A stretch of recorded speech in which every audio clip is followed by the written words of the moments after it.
we're anticipating is about 17.6 certified FTE is what we're entitled to, which means that we can only go down to about 16.34 before we start cutting, the state starts cutting our funding. Okay, so just kind of keep that in mind that we are required to at least be 16.35 teacher and certified type of programs. It does not include any admin or anything before they start cutting our pay. And then one of the other things we've done this time, which has kind of created us a little bit of pain, which is some of the things we need to do, was we also created some new salary schedules for classified, which the district hasn't had, that we couldn't find when we were doing this. And what that does is it establishes a pay scale that everybody understands, everybody gets in, and they know exactly where they are when they come in, and so we have nobody getting overpaid or underpaid based on where if they come in new and we don't mess that up. And the other thing this budget also includes is that we've now going to own our buses, and we're going to do the busing in-house. So I'll show you that, guy, what we're doing there.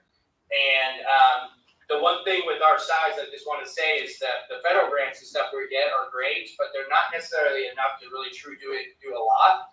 Usually what that does is help us with some repairs and control of some of our certified teachers. But just kind of keep that in mind that if there is budget cuts from the state, it's not going to kill us. I mean, for the federal level, it's not going to kill us, but it does hurt a little bit because we have some people on some of those. All right, we go to the next slide, which is called general fund expenses. All right, you guys ready for that? Yep. Okay. All right. So, where did my revenues go? Actually, I want to go general fund revenues. I apologize. My slides are out of right range here. Okay. So the revenues, like I said, one of the things we were basing our unit protection on. Remember last year we would have made 15.88 had we not been protected. So we're doing our budget this year on a 15.5 units. So that's down quite a bit. If you can look for where we were from the 17.77, that's pretty, we're almost 2.5 units. That's about 300 grand less that we're losing in just revenue alone for just that decline associated with our student counts. Before we were about student count like 275. Now we're up to around 225 to 230. That's what we're anticipating next year. State enforcement and salaries, we're getting about $1.39 million for that. And they did give us a 5% increase on the career ladder stuff, which gave us a little bit extra money there. Administration got us some extra money, 5% increase on the base of that, and classified at 5% of the base of the $39,000 as well. So we got a little bit extra from the state enforcement. The one thing I'll have a caveat on here, which is a good thing for Garden Valley, which is actually a terrible thing for us in Nampa, is Garden Valley is always paid entirely based on what's the career ladder from the state funding formula. And when the additional money came in from the state and everything like that from last year, a lot of districts couldn't afford to pay that totally one-to-one out to the teachers. And like Nampa wasn't either. And this year they put a lot of that as a minimum. So most of the other districts in the valley and even in the state are really kind of stressing and making their general fund revenues work for it, because they've kind of done a lot of mandates for us that we weren't quite ready for this year. So Garden Valley's in a great spot right now, so that's a good thing. So just letting you guys know, if you hear other people freaking out, Garden Valley is not in that big space, so we're in a good spot there. The bigger bummer here for discretionary, if you look at that operations, they've actually decreased. They didn't even give us any increase at all in operational funding this year. So the state kind of worked us on that, and which is a bummer, because it's not like none of our stuff has gone up in cost, right? None of our salary, everything else has kind of gone up at at least 3 to 5%. So that made it hard for us to have to deal with that in the budget. And what that equated to is an actual real loss, because we're down in units. About 73 grand is what we lost in revenue just from that, from them not giving us any additional money. We did get a little bit of health insurance increase, but with the reduction in the units as well, that also hit us another 50 grand different of us being able to pay for the insurance, health insurance.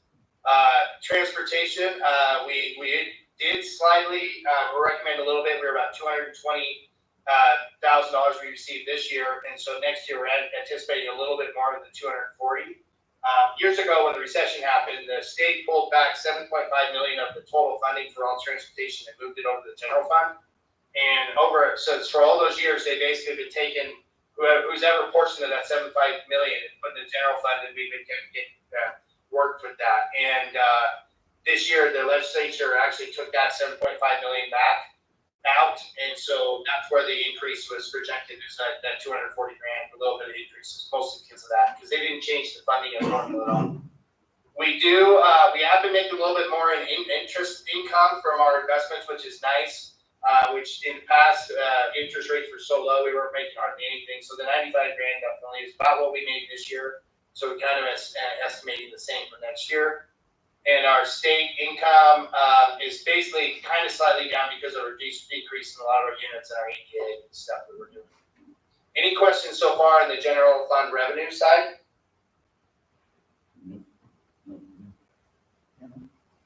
Nope. All right, don't hear anything. We're going to move on to expenses. If you go to the next tab.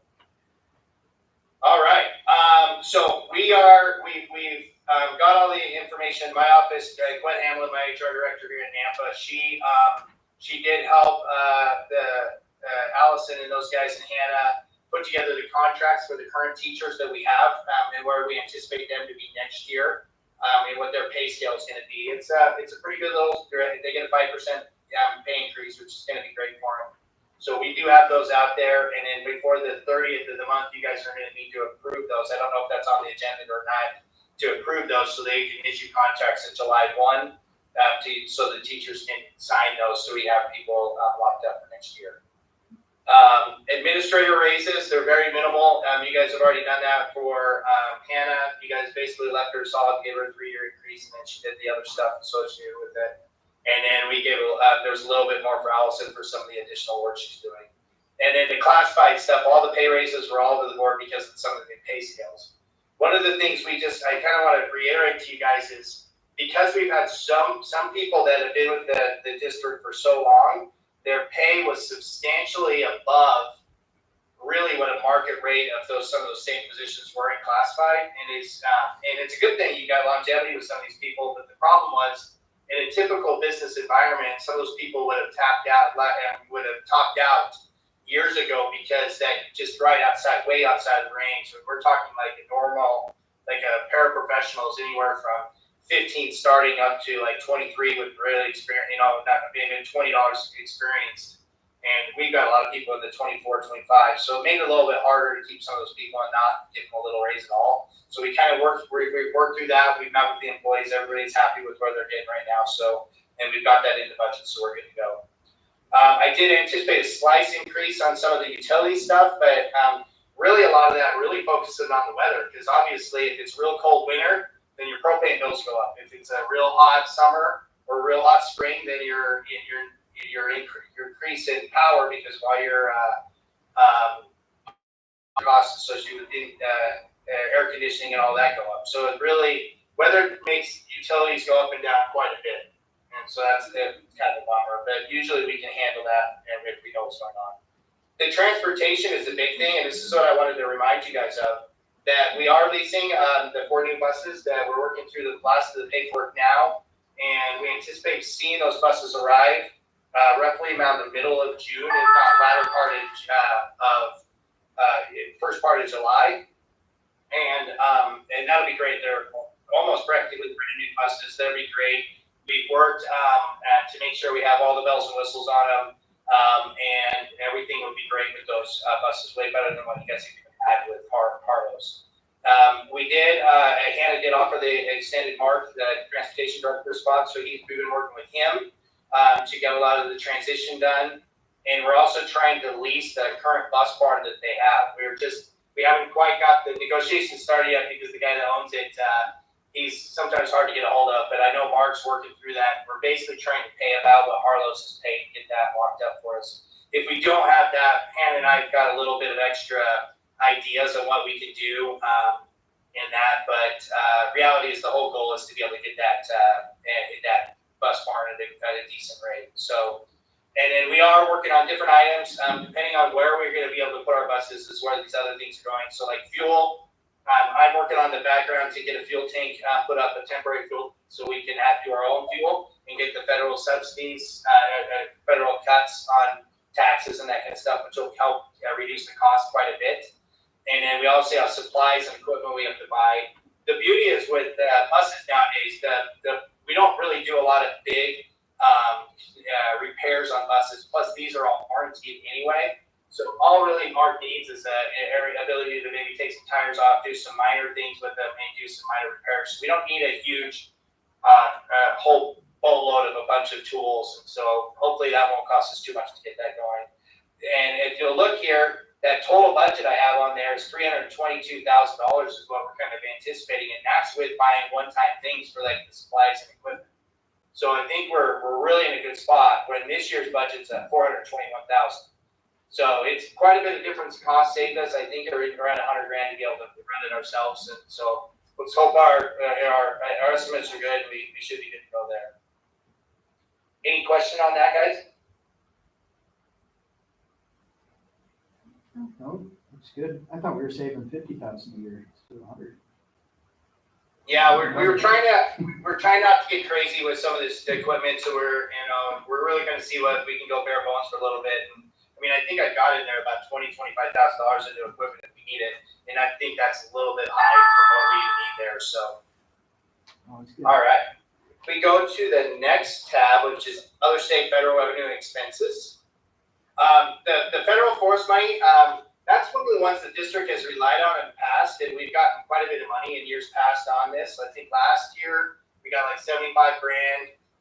This year we only got $15,000. So it's a very arbitrary number that no one has a good number, a way to be able to budget for that. And my other concern is just putting any salary on something that doesn't really have a lot of revenue forecast that we could do. We do have some carryover money from prior years that we were able to use with that money. So, but we still kind of set that grant aside right now, really not attached anything to it yet until we know exactly what we're getting, what the carry forward is for prior years, so we do not overspend it at all. But we have plenty of money in the other ways to be able to do things. So I didn't need, that's basically our contingency amount is what that's doing for us. We do have the second year of the community schools, and that's the one that Stephanie Corrin is heading up, and she's doing a fantastic job. But the problem is we do not know if years 3 through 5 are going to happen, though, because the budgets that they're putting through for next year for Department of Education and Federal Department of Education have this grant and a whole bunch of others potentially cut. And so when we talk to United Way about this, they're aware of it. Everybody's aware, but we're kind of in a holding pattern for years 3 through 5 right now. So if that's the case, we'll work through it and we'll kind of see what we can continue to do and kind of go from there. The other federal funding, really we're kind of about pretty the same. IDEA, which is our special education, is down almost $6,000, but it's really not a lot. And in the rural education, the REAP money, that was a hard one for me as well, because I'm not real familiar with that grant since we're not rural where I'm at, so I'm still doing more research on how much is really allocated each year. So I kind of allocated the same thing for budget as this year, and the majority of that money pays for 3/4 of our SRO grant, SRO costs. So really, I think we have, if this doesn't come in where we are, we have some carryover money this year that'll roll over, and we'll be okay to be able to pay that and then find future funding sources for that if we deem that's necessary. The Medicaid, that's the one where my office as well is trying to estimate an additional some $145,000 for additional Medicaid that we have. The risk we have with that one is we're trying to make sure all the paperwork's good. We used to have service that did a lot of that stuff for us, and when we tried to go away from that service this year, a lot of that stuff was stuck in that system, and it made it so a lot of the files weren't really in a good spot. So we're trying to redo some of the files. We've kind of gone back to the old stuff so we can at least get some revenue from this year, and we're really doing some training from the NAMPA side with your guys, and my expert Medicaid lady is helping you guys out to make sure we're getting all the file stuff. So if we ever did get an audit, we would never have issues with proper paperwork and proper services and that. The other cool thing, and then Debbie figured this out for the food service. If you guys haven't ever heard of CEP, basically what this means is every child in the school will be able to eat school breakfast and lunch for free next year. And so it's going to be tight with the money and how we know it's going to work, but I think it actually will work out pretty good. There's no lost revenue in paid meals or any of that kind of stuff, because we no longer, no one's going to be have to bill, and we don't have to worry about free reduced lunch or anything. So it's a good thing. And once we get it, it's locked in for 5 years. And one of the reasons we were able to get it, there were some students that met our numbers this year that were in that free reduced lunch category that actually helped us bump up that number. And now it's locked in. I think a couple of students actually left the district, so it kind of worked out great for us. And that was a good job by Debbie to see those trends, and we're getting into it right now. And we're going to try it for a year. If it doesn't work, then we'll kind of go back after that, kind of regroup. The other last one I want to talk about, this one, is that state modernization funds. This is the money that the state gave us through the bonds and our and all the other money. We got $1 million of it, with almost $1.1 million this year. But the problem is, the only thing this money can be used for is capital projects. And any interest, though, is on there. We actually anticipate that, and they said we can use that for our maintenance, because we lost about from this year, and the first year we didn't have any lottery money, and that was about 50-60 grand that you normally get from the state to be able to do the regular daily maintenance. And so now all that money has to come out of the general fund, or it basically comes out of the interest on this. The risk here is if we spend this down too fast, then at that point in time we no longer have it for interest. So it's kind of a catch-22 on that. But it all has to be spent within 10 years too. So we also don't want to hold on to it forever and not do the projects we need. But the issue is just doing the roof alone, or even HVAC, is way more than that $1 million. So if we have to do any of that kind of stuff, it's almost like we're going to have to go out for some sort of special funding or an actual bond or something just to kind of do some of that stuff, which is not what we want to do. So that's some of the stuff that we're going to have to deal with in the future of how we really want to do future repairs and maintenance on these buildings. And so those are fun conversations we'll do later on. And then, all right, so let's go to the next slide here. Randy, can I ask a question real fast? Yes, you can. Can you go back to the last slide, please? Yeah. Thank you. Go for it. Okay, so with our defeasance that we did, what is your estimated end date for our bond? That is a Are you great thinking question. I think it's 27. Hold on real quick. 2027? I know we were 2028, but then we were paying off earlier. Yeah, hold on real quick. So I got a new schedule from Michael over there at Zions to be able to do the budget. Yeah. And I'm pulling it up right now. Thank you. And it looks to me like our last payment is September 15th, 2027. Okay, so maybe that can give us an idea of if we need to go for a facility levy, like a 10-year, that we'd be able to do that.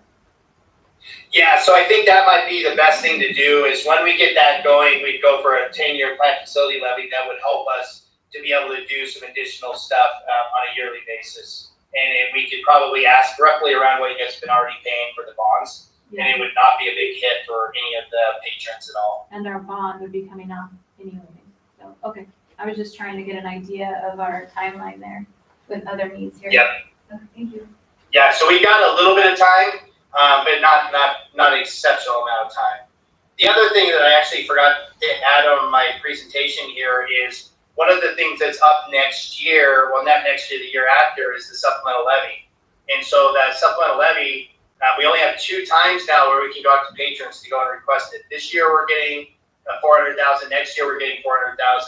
But that levy is going to be super important to be able to keep up with a lot of the things we have to do. The other thing that they did to us this year is that the legislature put some additional requirements that we have to put our ballot information in a little sooner, I believe.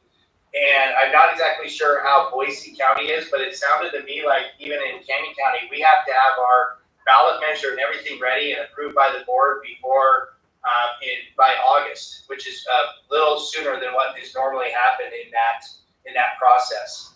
So I guess by what I'm saying is either a special meeting in August or by the August board meeting, we gotta make a decision on whether or not the district's gonna continue to ask for money in the supplemental levy and what type of things we really need to do and request for that supplemental levy to make sure that patrons are on board if we want to go for it.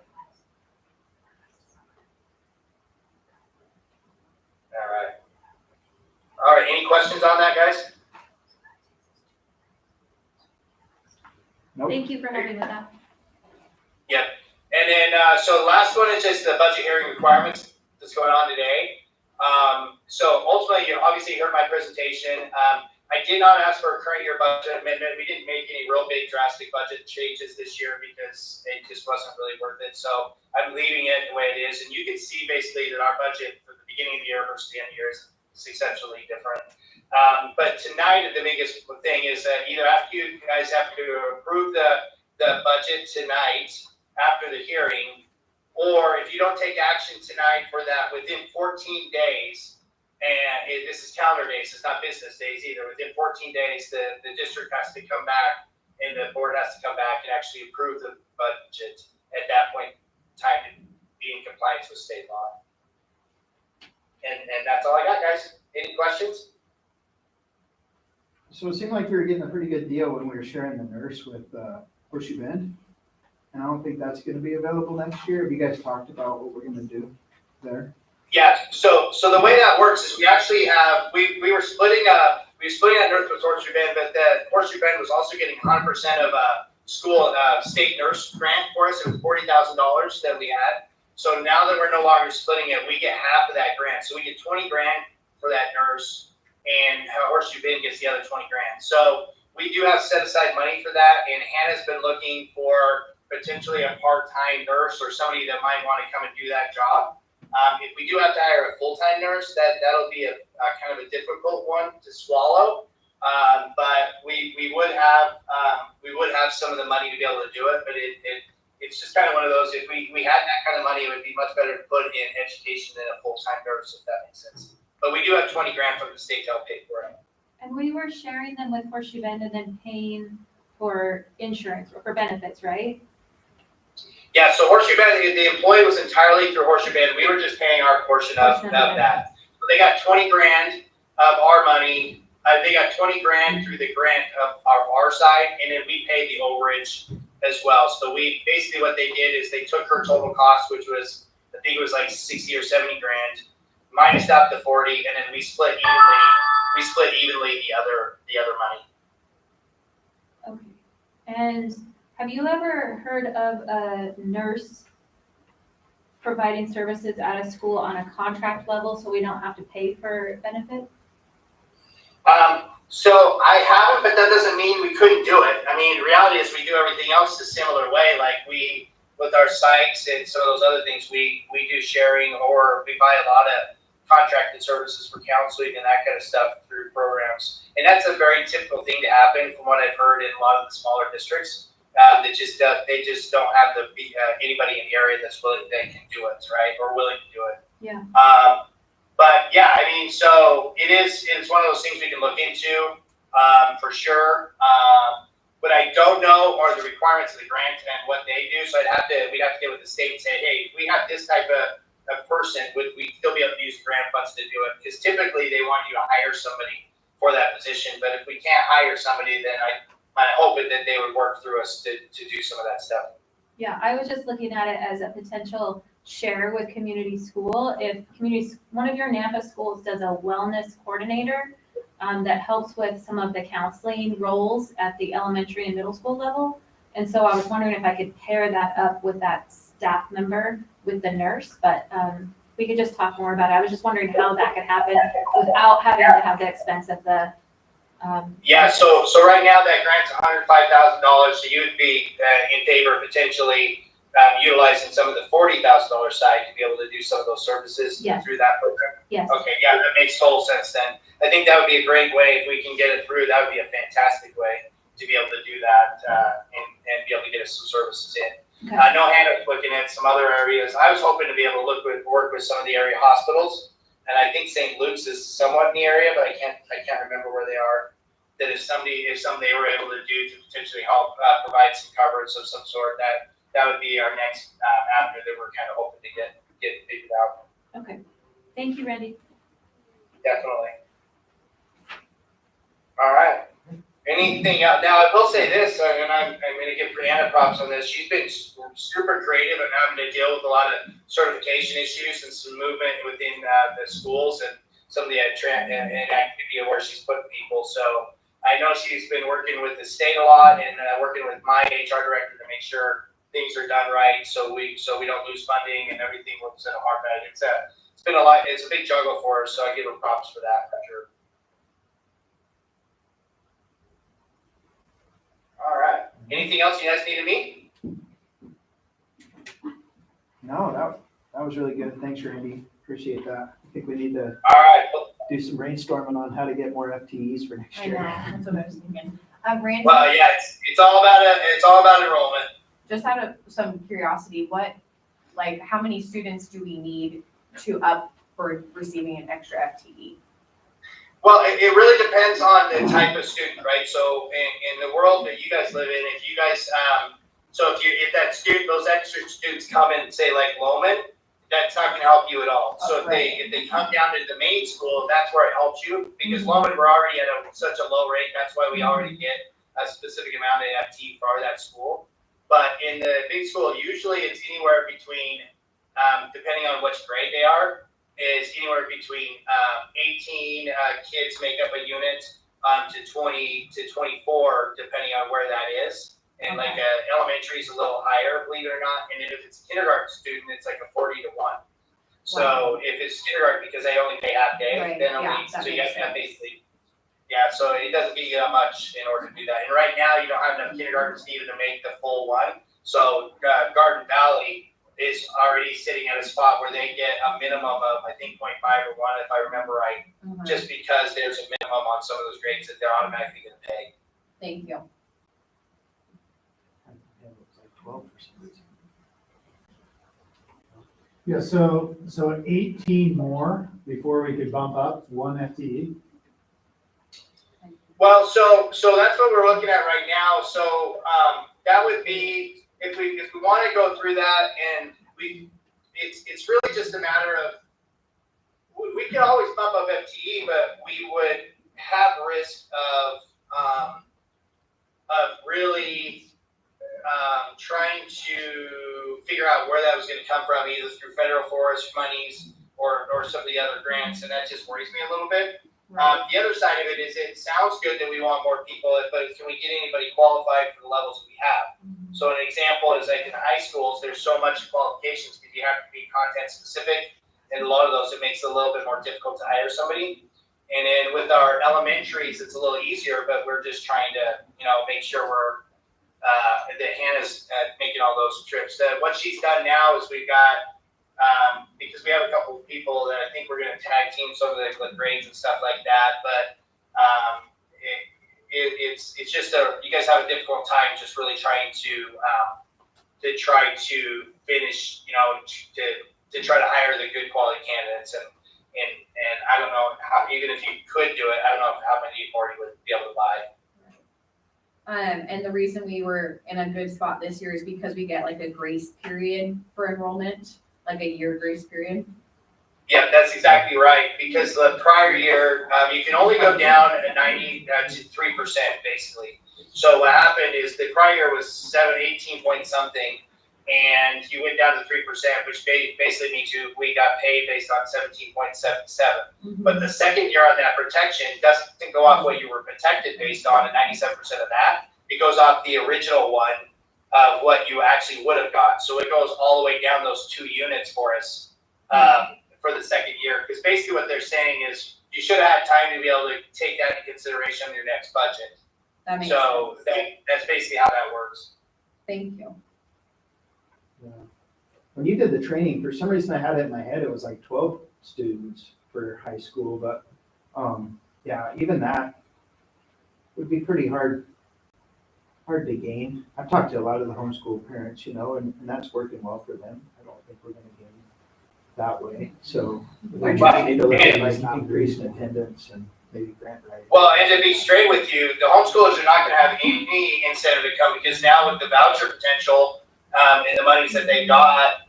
You are correct. You guys have a little different ratio than we had. So it's 12 students for secondary, 15 for elementary. And, but with the vouchers with any homeschools, they get upwards up a $5,000 tax credit now, next year, if they are able to petition for it. And if they get to the, and if they get some sort of a SPED certificate, then they could potentially get as much as $7,500 to be able to keep their kids home and homeschool. So that's a real deterrent from anybody to come back into the school system at this point in time going forward. So we are trying a few different strategies, like we do have the self-directed learning as an option now. And so that is a way, and then one of the goals in the action plan with community schools is to address chronic absenteeism in the next school year. And so we're hoping that that will help ultimately on the budget side as well, because it will obviously happen in the classroom a lot more. So lots of different ways to. So. Can I ask one more Yeah. question, Randy? Why is it that you need more elementary students for an FTE when the like caps for elementary are lower from the state? Yeah, so the reason that works is because what they're anticipating is high school, you typically have some smaller classes because you have to go to multiple classes. Oh, yeah, that makes sense.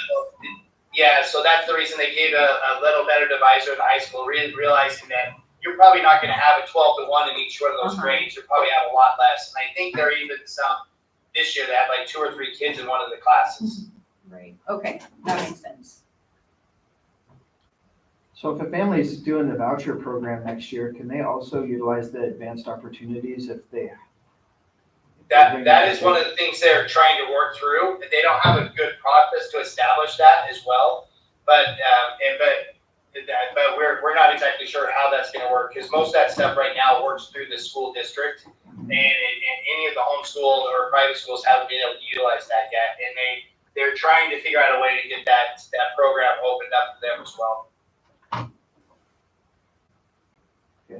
Because it kind of works out as a wash with the credit versus the advanced opportunities as it is now, I guess. So some of the homeschoolers are doing it. And the hard thing about that one is the only way that really works for a homeschool that I know of is because it's not like you'll have dual credits, and the only way to get dual credits is like in NAMPA anyway. Our teachers actually teach a dual credit class, so our students are getting taught, like say the history class that has a dual credit component to it, but they're also getting credit from it from like CWY. And that's, So I'm not exactly sure how a homeschool is going to do that unless they go predominantly through like an IDLA type format and get payments done, where they're doing a self-directed learning through like IDLA and get that paid for. because that's what we do. We do in-house and we do IDLA. And that's very common. And in IDLA's costs are actually going down quite a bit next year, which is even better. The state raised their funding stream, so that's actually going to help us quite a bit too, because we have budgeted in there about $10,000 just to be able to do some of the extra IDLA classes that the district just can't afford to try to find a teacher for. Okay. Any other questions? Hey, thanks so much, Randy. Yeah, sorry I can't be there, guys. I did really want to try, but Lions, a good old, if you guys ever here in Nampa to do the Stampede, it's an event, and unfortunately I get to work that event 3 nights every week. It's Randy. Thanks, guys. Have a good one. Thank you. Hi, Randy. Bye.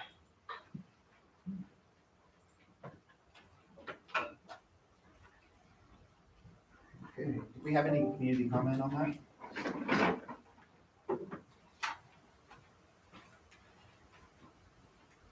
Sorry, okay. Do you want to sign up before you want to sign up? Go find your money tree. Okay, Find it up all fast. right, do you guys have any discussion? Sounds like it's pretty similar. Yeah. Hasn't changed a whole bunch, other than some loss of funds, which is uncomfortable. I'm excited that the bus leasing is working out that well. I know. I had it in my head that it was $50,000. Yeah, 100,000 is great. Yeah. so, pretty helpful. Anything else? So, not for me.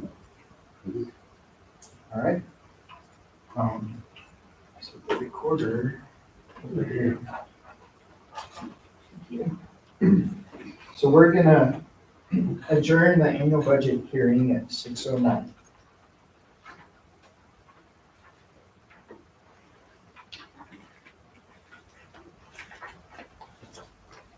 Anybody want to use the bathroom or anything before we start the next one?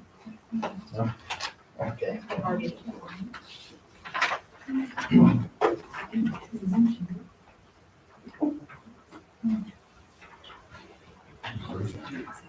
didn't know David Brady was in house. Special guest. I chatted.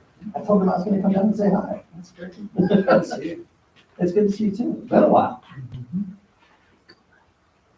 We're not doing training today. No, you're good. You're good. You got nervous. You're like, oh no, what do I do? I'm gonna be a normal person.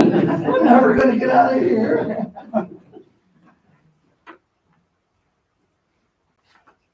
Okay.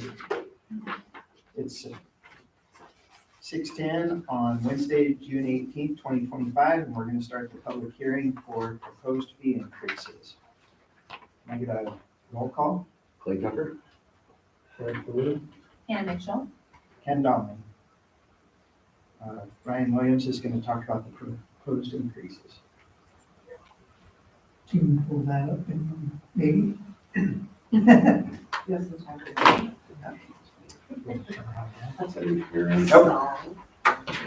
Meetings.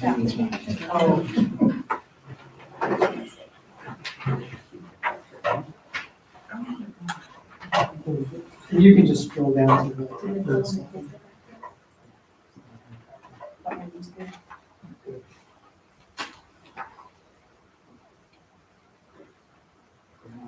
Sorry, it's not, Operator. it's just gonna look different, I apologize. That's all right. This one right here, new items. Next. Great. All right, the proposed fee increases are on activity cards, family passes, things like that to sporting events and activities. Basically, what we're trying to do is keep it to where our gate that we bring in and the amount that we make in those activity cards that students purchase or families purchase takes care of all of our referee expenses. And just covers, that's all it's covering is our referees and umpires. And if we keep them where we're currently at, we will not be able to do that. We'll have to shift money from some other fund to cover that. And so the proposed increase is pretty minimal, from $25 to $30, as you can see, for a student activity card. The family pass goes from $100 to $125, which is still a pretty good deal if you have lots of kids coming to these events, to many different sporting events during the year. And then there's some other ones that aren't as beneficial. The elementary goes up a little. We don't have a lot of specific elementary cards. And then also individual adult passes, we only have 6. So it's not like that's gonna be a huge, but we increased it just proportionally with the other ones to kind of be fair, is what we tried to do. And so if you look, like, these are what we are expecting to pay out next year in just referee and umpires. So like a football game, each football game costs over $500. So if we get 4, we're required to have 4 officials at IHSA level for varsity or a JV football game, and we're gonna have quite a few games here versus the last year. We have a pretty heavy set JV schedule, a big varsity schedule, so we're gonna be paying out at least $3,500 just for football referees, and you can see the different sports. So if you add all this up, in middle school, we don't collect gate at all. We just, it's, people come watch. They don't have to pay for middle school, but we still have to pay for the referee. There had been talk about we could have students take classes, they could do it. I talked about that with the other ADs at our last AD meeting, and they were absolutely no way for football and basketball. Any contact sport like that, you have to have at least 1 adult.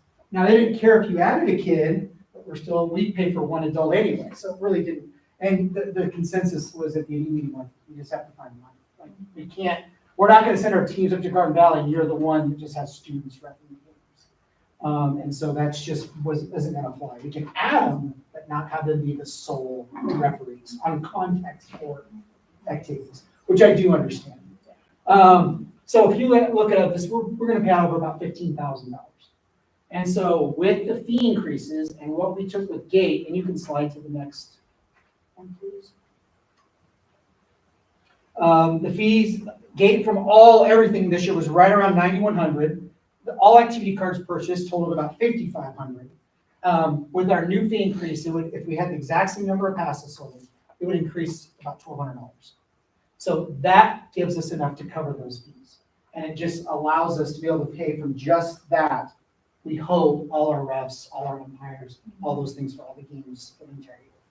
So this is why we need it. These are the reasons. Other schools, if you go look up on their websites, this puts us closer in line with them. We're really have a deal for people in our community.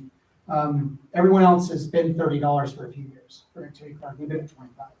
Most family passes are much higher. The highest is $275, and we're moving ours to $125. So we're not going like crazy out of line with the WIC or Longpin other schools. We're kind of moving towards where they're at. And it's the same thing. They have the same issues, just paying these costs that go with it. I didn't want to go to coaches and ask them to say, hey, you got to fundraise now to pay for the referees and the umpire. They pay it. They're fundraising for almost everything in their program already. And so I didn't feel like that was fair to put that on them. And when we can just do these slight increases. So that's why we kind of looked at the numbers and said we need a slight jump. Questions? Can you go back to the previous slide real quick? This was just an idea I thought I'd run by you. Mhm. So the middle school sports, they don't cost that much. You know, it only takes one ref, but it does kind of affect schedule. Because I always ask, why are the middle school games on Thursdays when we They're have Tuesday, Friday off? Thursday, Tuesday, Yeah, Thursday. and I'm like, man, that makes it kind of tough. We got they're the kids that have the early morning practices, and then they have the Well, we're games hoping not during the week. anymore. Like that will be not the norm, it'll be the happens here and there, but it won't be required every morning, 6 a.m. middle school kids. It'll be like, oh, only in a situation where we have to because of gym space or something, maybe a couple times a season versus having it be a standard. I know you guys are working on that. Yeah, because we didn't Appreciate like that. that. Yeah. But the other thing is the games. I heard that it was hard to schedule games on Fridays and things like that. We because the can't high in middle schoolers are Yeah, we can't. middle school. taking all the reps. And Mhm. so my thought on that was, well, I know there is some high schoolers that are taking IDLA classes for becoming reps for certain sports. Sure. And I thought, well, maybe that'd be kind of a neat way for them to make a little bit of money, and we could, Well, and that's what I was talking about. I took that to the AD meeting. They will not not for middle school. for not any contact sport. I thought I'd seen middle school.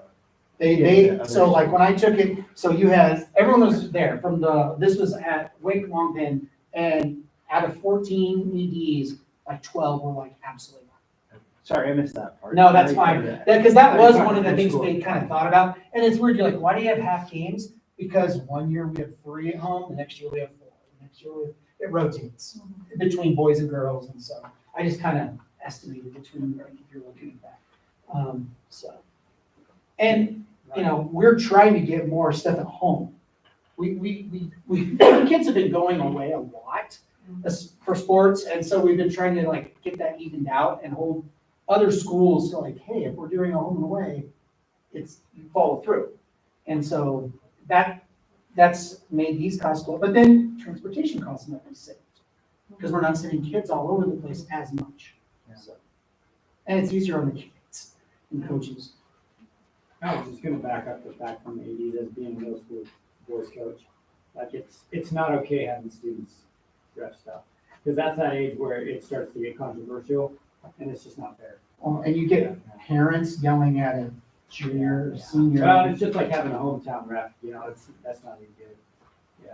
Yeah, well, I thought it might be kind of a neat opportunity, if they're taking the course, you know, the IDLA class, this would be a way they could get experience, and it seems like a really good. I would side job, love- like They do it going on to their volleyball? college or something. No, they could do, so volleyball was the one where they said they would consider it, was volleyball, because it's not contact, where people are fouling each other and running into each other. And we already use JV as like line judges and varsity as line judges for that. So this was the one that I'm gonna say, okay, are you guys okay with it? When we have our AD meeting in August is our next one. But like, the other thing is I would really be looking into for these, if we could get kids that have that certification and want to do it, and they're not gonna demand what No. the adult does. But if they want to add, we have an extra ref and it's a learning, we can figure out a way to pay them $50. And now they're using it, they're practicing those skills, and that wouldn't be a massive hit on the budget. And we do have a little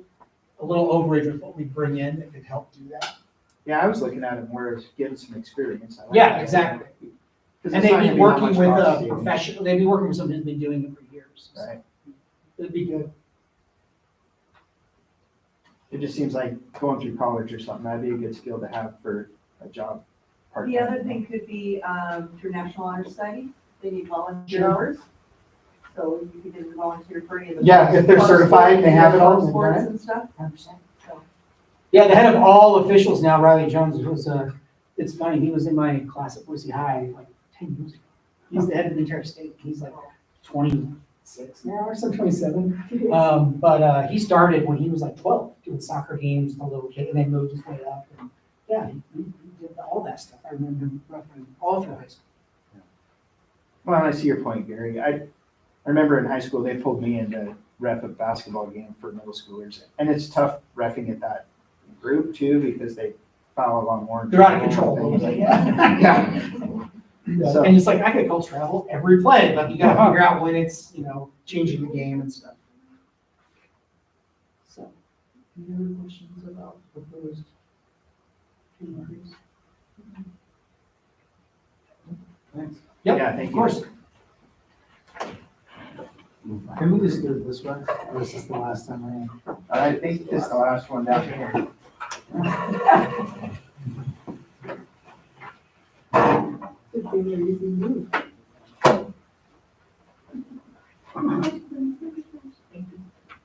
See if there was any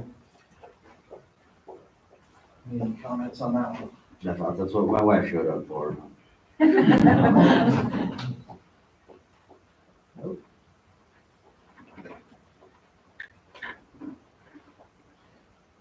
You guys have any discussion? No, it just seems pretty straightforward. Raise the fees just a little bit, still be under the average, and cover the costs. Cover the cost of the referees. Okay, we're gonna adjourn this hearing at 6:21. Are we ready for another meeting?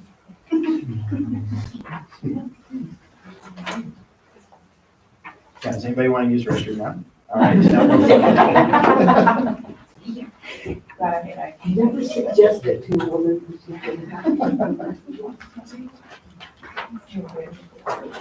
Sorry, could you,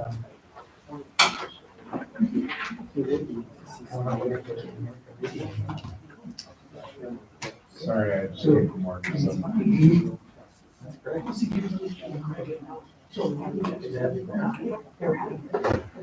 You're right.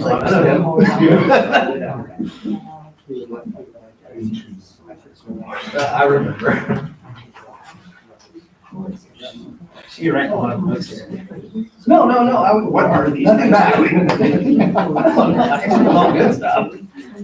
I know my budget here. Why was the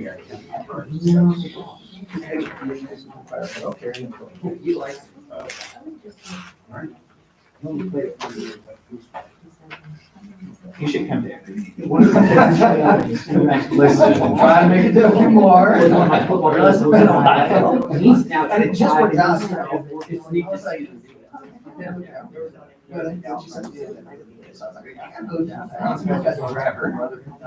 So it was a perfect time. Very quiet, that was fun, I didn't have that person yet. Yeah. That's funny, because Spafford and I started texting. She's like, wait, what? Good morning, right? How you doing? Oh, okay. I absolutely. Oh, great. I mean, why not? You was the same time, or you the same time that I do. That was great. Really? Okay. See, and I haven't been in a while, so there's one in Barnes, but I'm never there.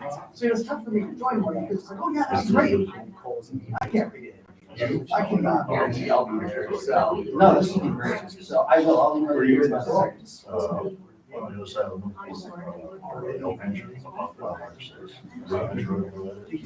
What is your progress go? I already got pictures, I'm off the ship. Yeah, no, I'm just part of it, just past the 6 months. Patty's, yeah, so she started today at Voice Labs, so that's good. So I'm pretty sure about that, so she's taking care of it. 6. Yeah, we definitely need it. You're a busy man. I'm very busy. Long term. Hopefully you're not as busy as you were. I think that's the plan. So, Definitely her plan. yeah, great.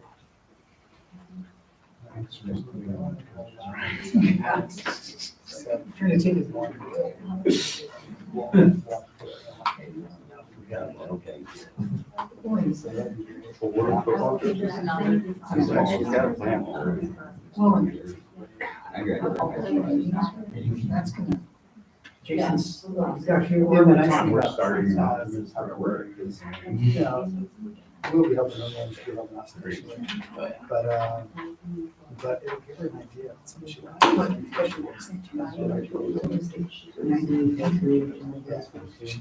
They're too small. They just can't. You guys are.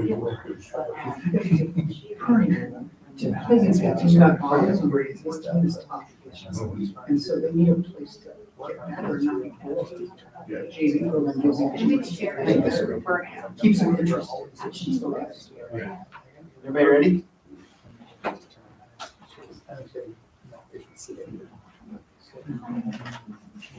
Call this meeting to order at 6:26 on June 18th, 2025. It's a regular school board meeting for your school district 71. Can I get a roll call? Clay Tucker. Derek Baloo, Hannah Mitchell. Ken Donnelly.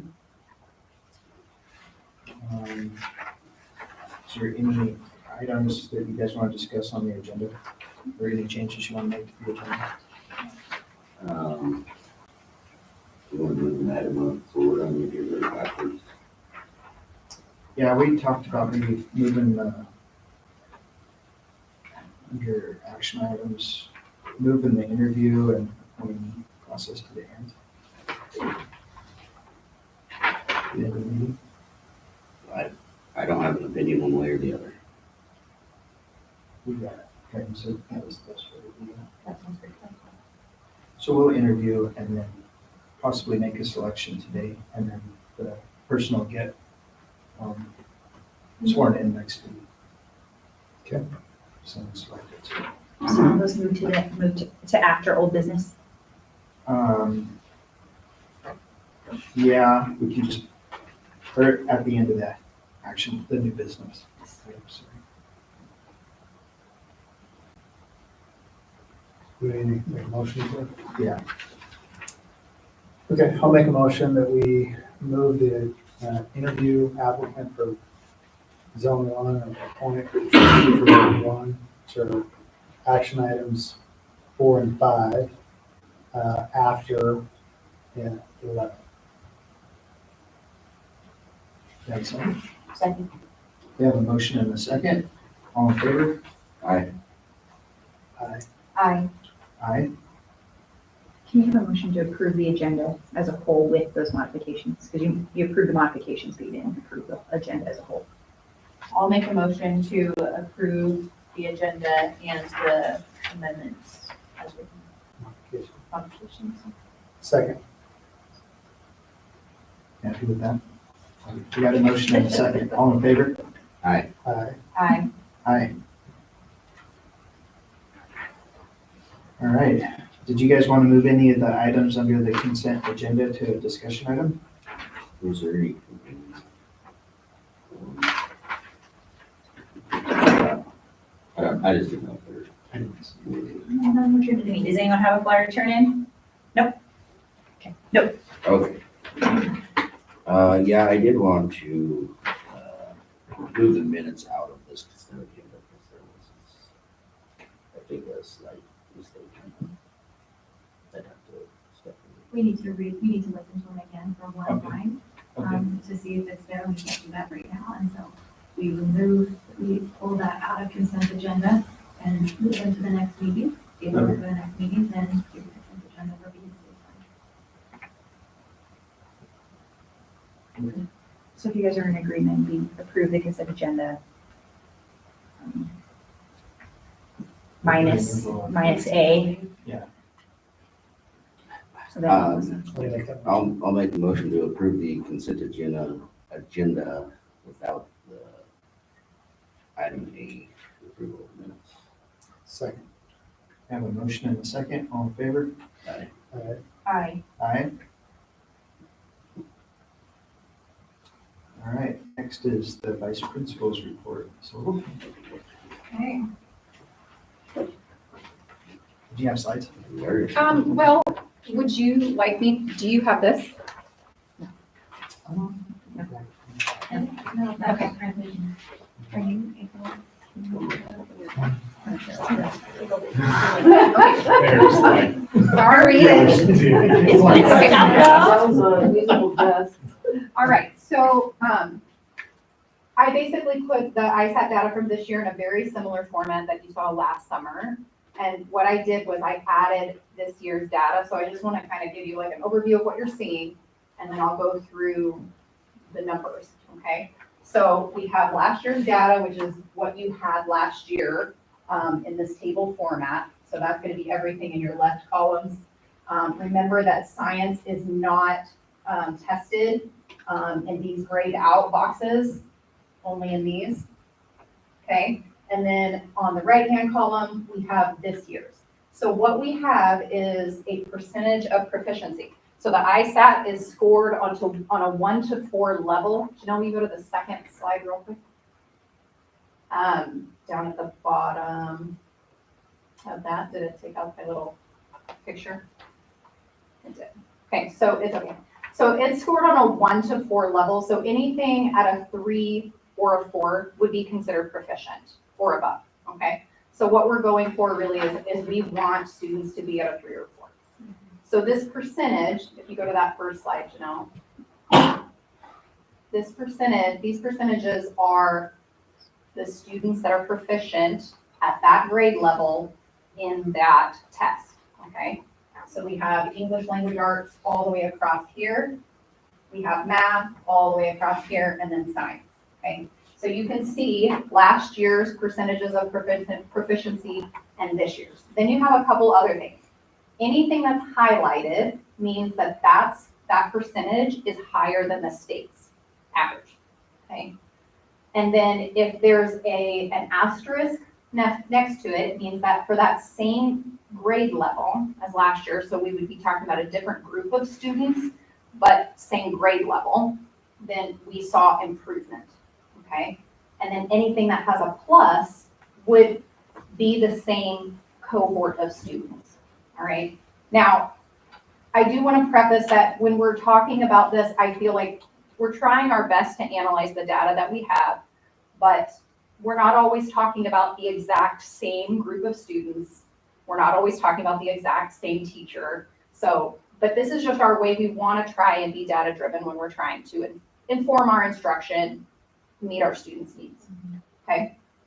So, Michelle, yeah, just real quick, I just want to make sure, I was looking at this at home, yeah. kind of trying to, so if we want to track the same grade from year to year, then we compare this number to To this this column. number. Mhm. And we can't do that with every grade level, right? Like I can't, like there's a gap between 8th grade and 11th grade. Our 11th graders, there is no ability to say that same group of kids did better than last year. And it would be silly to try and make that leap from 8th to 11th.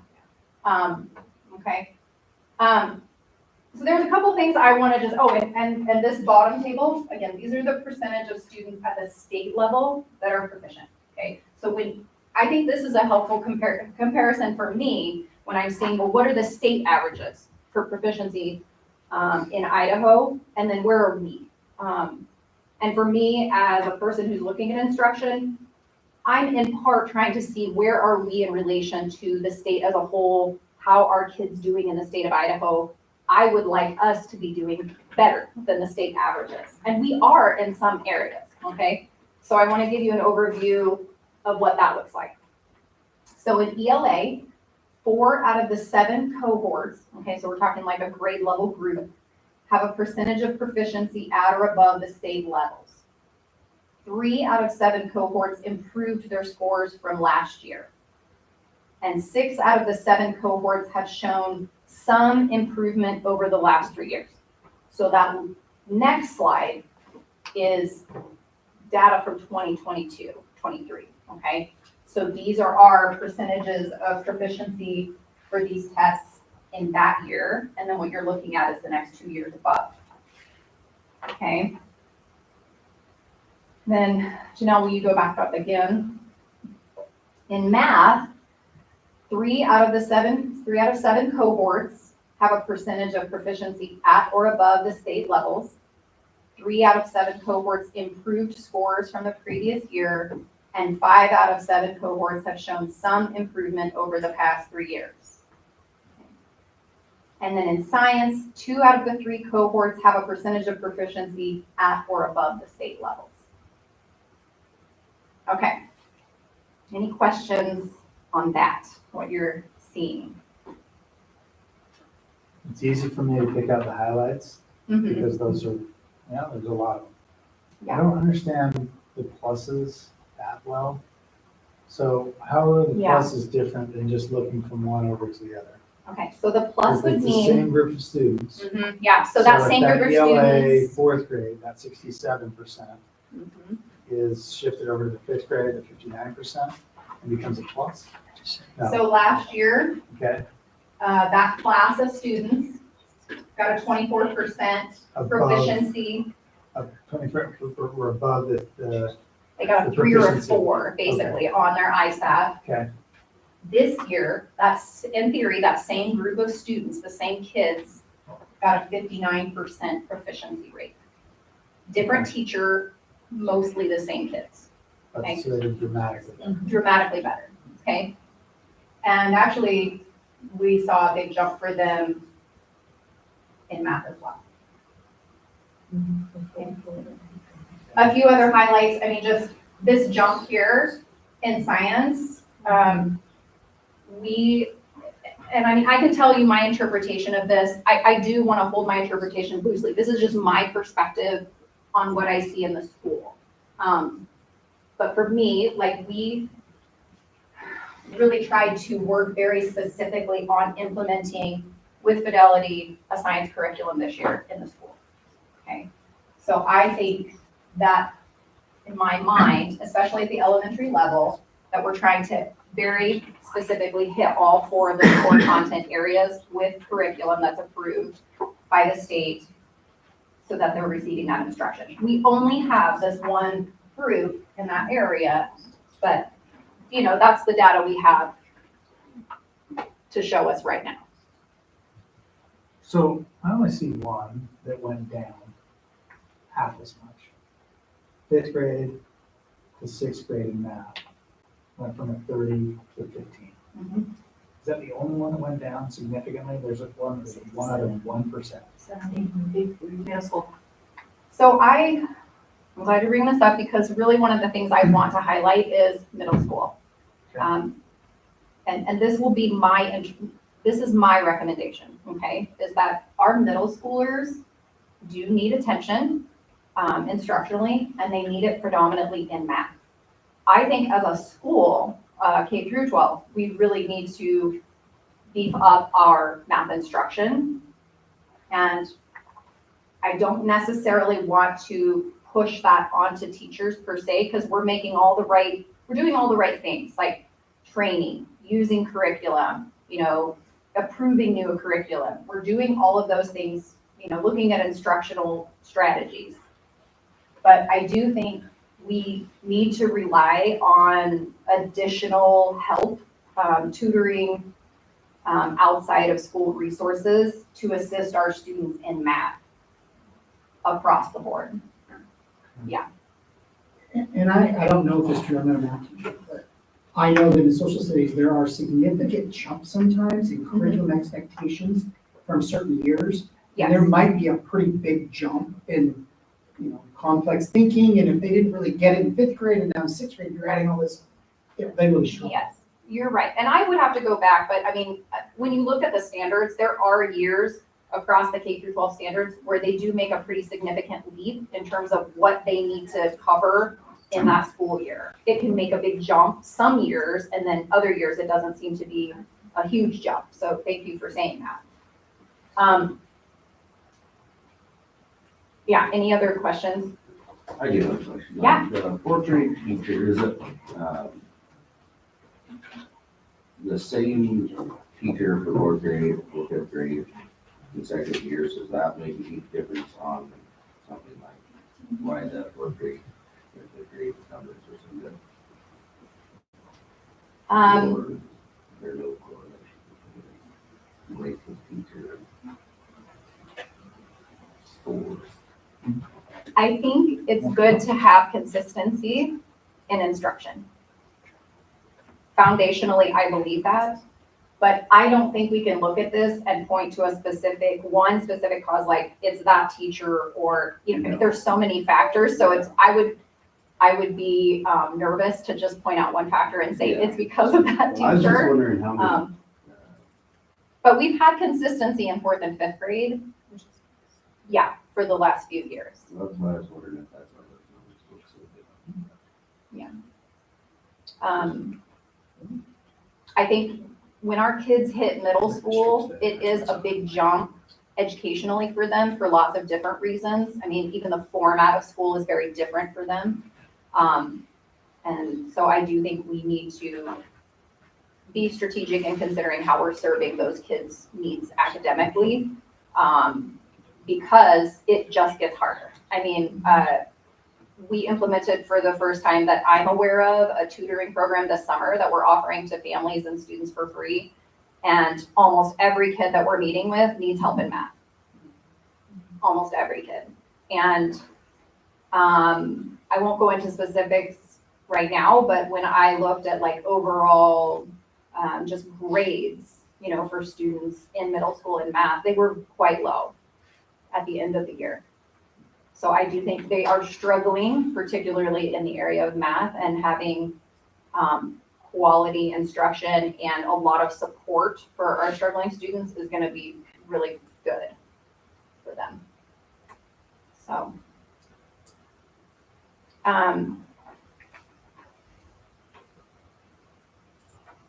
Janelle, are you able to, are we struggling with that? Okay. I was gonna bring up, Multitasking. I put the data in some charts, and that's why I asked you the questions, because I want to make sure I was doing it correctly. Okay.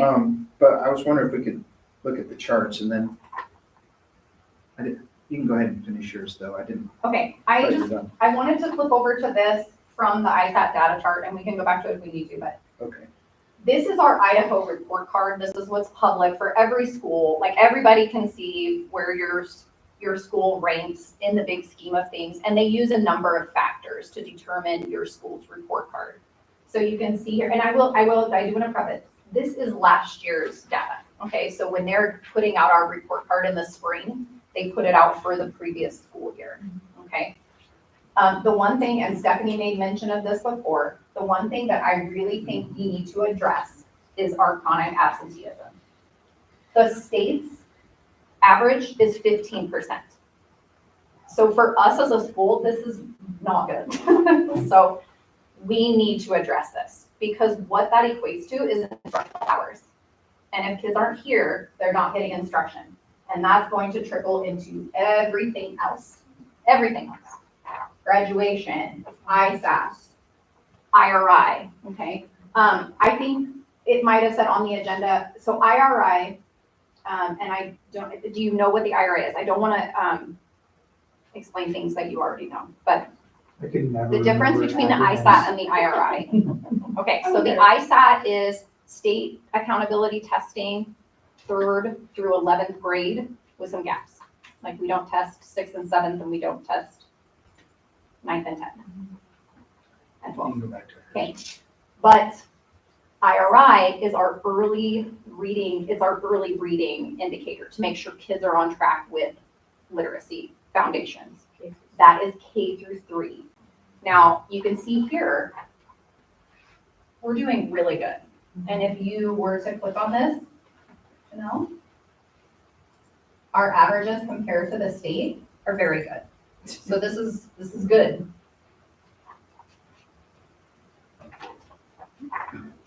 That is the ISATs. Sorry. If you go I tried down, clicking on stuff. it's okay, if you go down, it's just down here. So the state, IRI, this is a fall, we do a fall and a spring. Okay, so they get it in the fall, almost like a pretest, and then we measure again in the spring. So this is the state's average, and this is where we are as a district. And then, you know, it separates us as a school district. So what's that, just Well, Moman? Loman, So Moman jumped it up 11%? not 11. No, on this one over here, that early indicator fall. Oh, the fall, Yeah. Yeah, I don't know. It might have been, when you're also talking about such a small percentage of students, One kid can you know, swim. those percentages can make such a huge difference, and that's true for our ISAT scores as well. Okay. Like, And those are small, some of the small classes, the Yeah. first and second, and then kindergarten, they're all Yeah. small. so we don't have, our IRI for this school year yet coming out, but, they release that in July, the state does. So.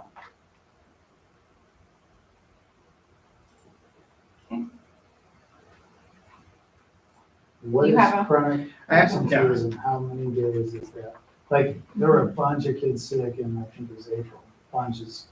And can So- that swing it just right there if the whole school's out for a week? Well, And all my kids miss. yeah, I mean, sickness obviously is, yeah, I mean, that makes a big difference.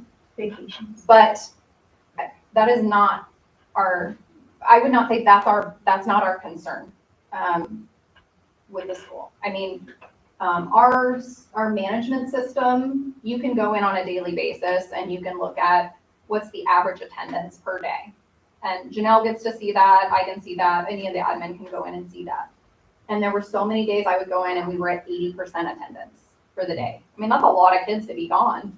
And that was, I mean, when we're talking about the state is giving us funding as well, based on our percentage of average attendance, that's a big deal.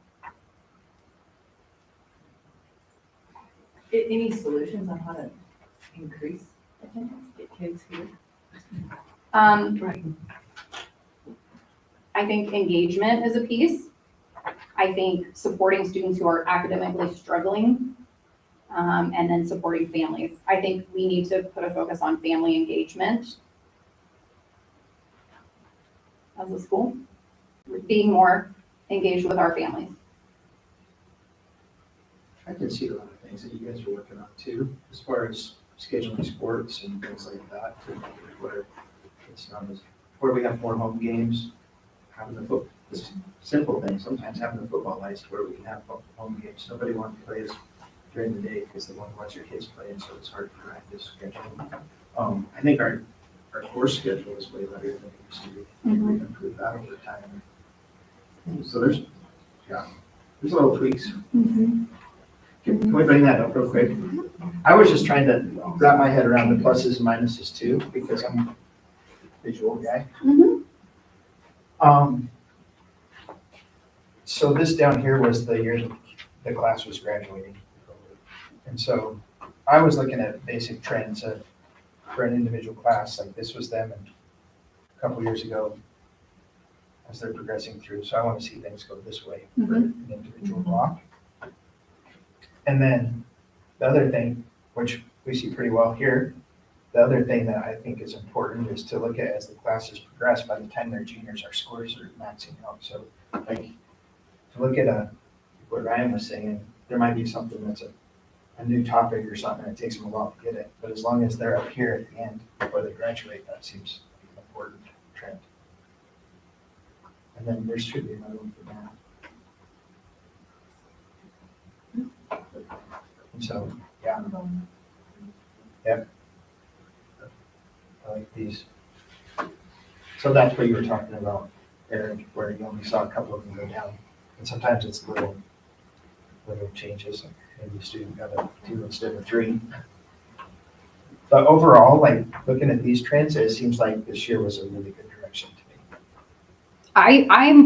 I hope I'm not putting a negative spin on this, because I actually think when I'm looking at what I have access to in terms of how our students are performing, we're moving in the right direction academically. So I want to keep bridging that gap. I feel like some of the tough years are because we haven't had good consistency, which we're getting now. Having the same teachers coming back year after year and building the program, I think is helping a lot. So I think we're on a good trajectory there. Anyway, I just was going to show that because it's a little bit easier for me to visualize what's going on. Okay. Anything else for me? Okay. Thank you. Thanks, Michelle. This last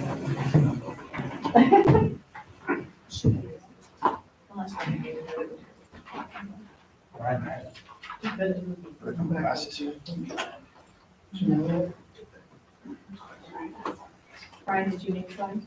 Yeah, there's more, yeah, you're gonna be, they're around the other ones you saw. I had all mine in one big, so they're around the other. He just wanted to wait for you to. Yeah, move, yeah. And then you could.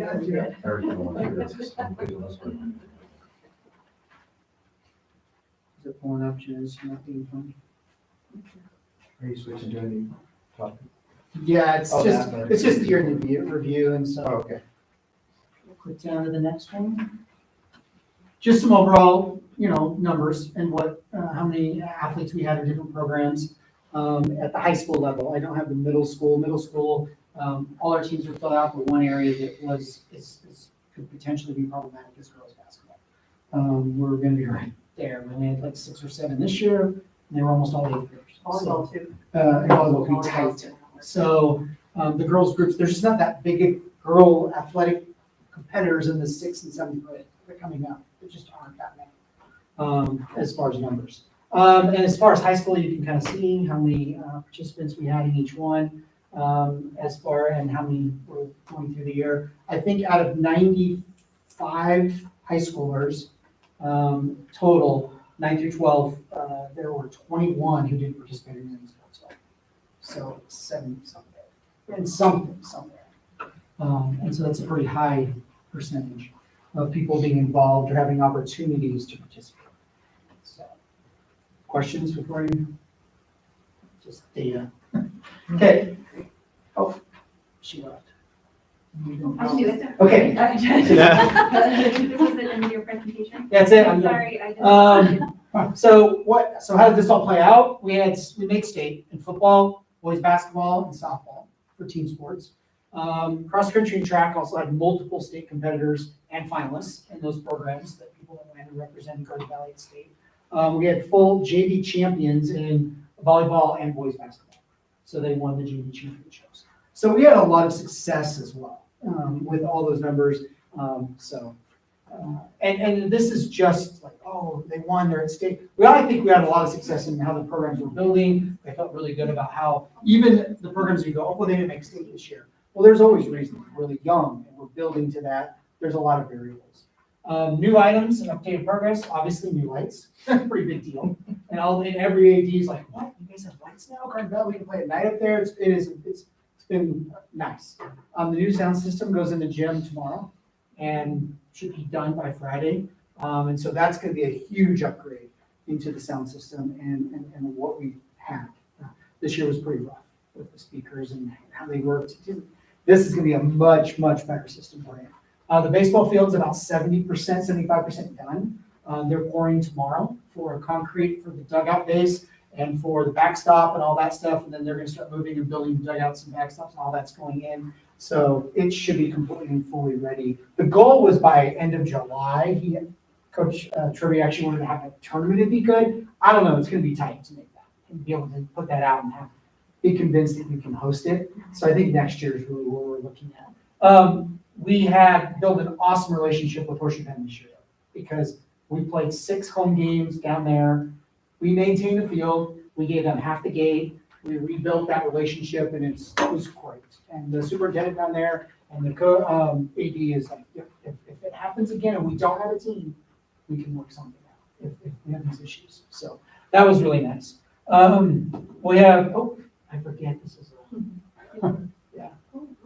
yeah. I don't use mine like that. New concussion protocols and forms are aligned with best practices was passed. That's going to be in our new athletic package. And so that's been done this year. And then we also had a committee that worked on the hiring process, evaluation process for coaches and things like that. We're now in the future athletes, parents, will also have the ability to put input at the end of a program season. And so lots of new, I think, nice things that the community wanted to see. So.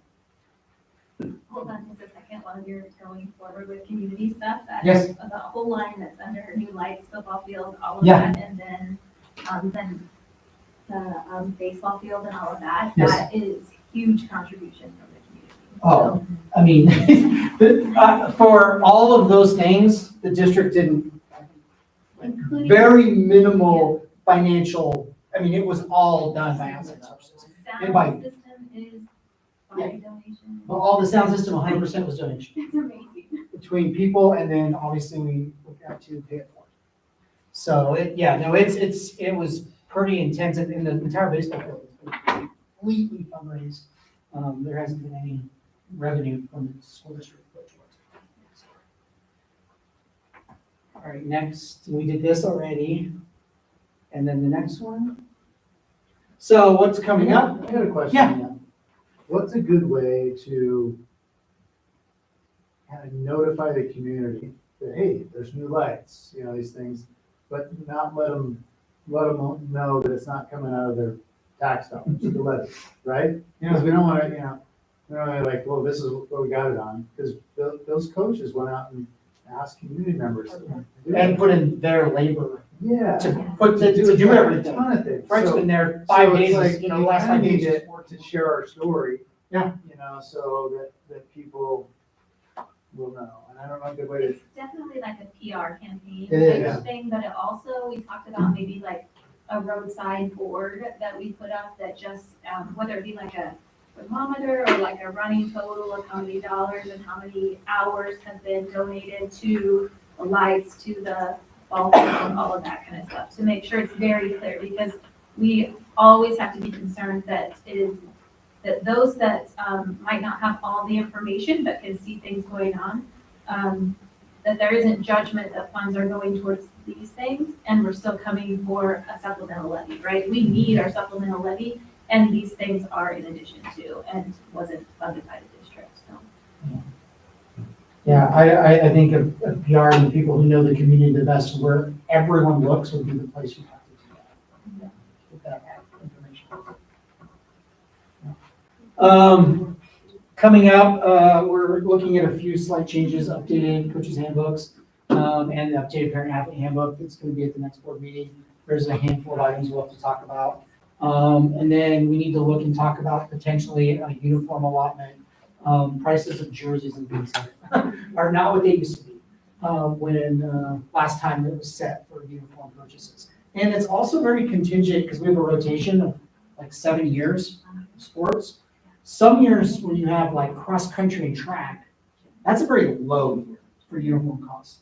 You get football or boys basketball, those are very high years. And so we have kind of the same thing for every year. So we might need to look at, and I can get you exact numbers when we talk about that next month of like what it costs for, Heather did it for me. It's $7,800 for her to do the entire brand new uniforms for basketball because they have to home and away. They have to have two. She's kidding. And so that's much higher than what we allot. And then they have to fundraise all the difference. Plus we have no uniform budget for middle school at all.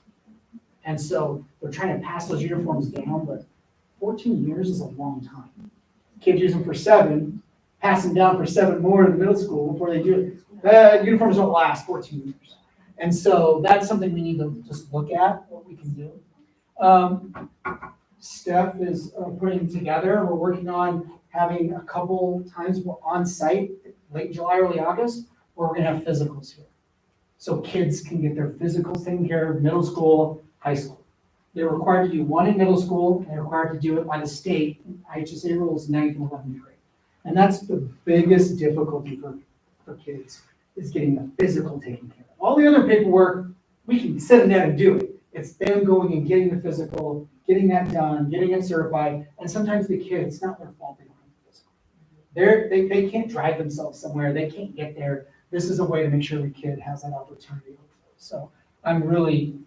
So we're looking to fund that through community school dollars, and it fits in our pipelines as far as like our goals under our healthcare and, same place that we would do like dental sealants and, vision screenings and things like that. I'm fitting it within that, goal in the action plan.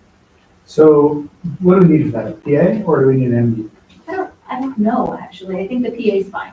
I mean, we've got. I think we've had Charlie did PAs his with do the it. PA here, so Right. could we essentially ask the PA, one of the three that are here, Yes, like, hey, what's your day off?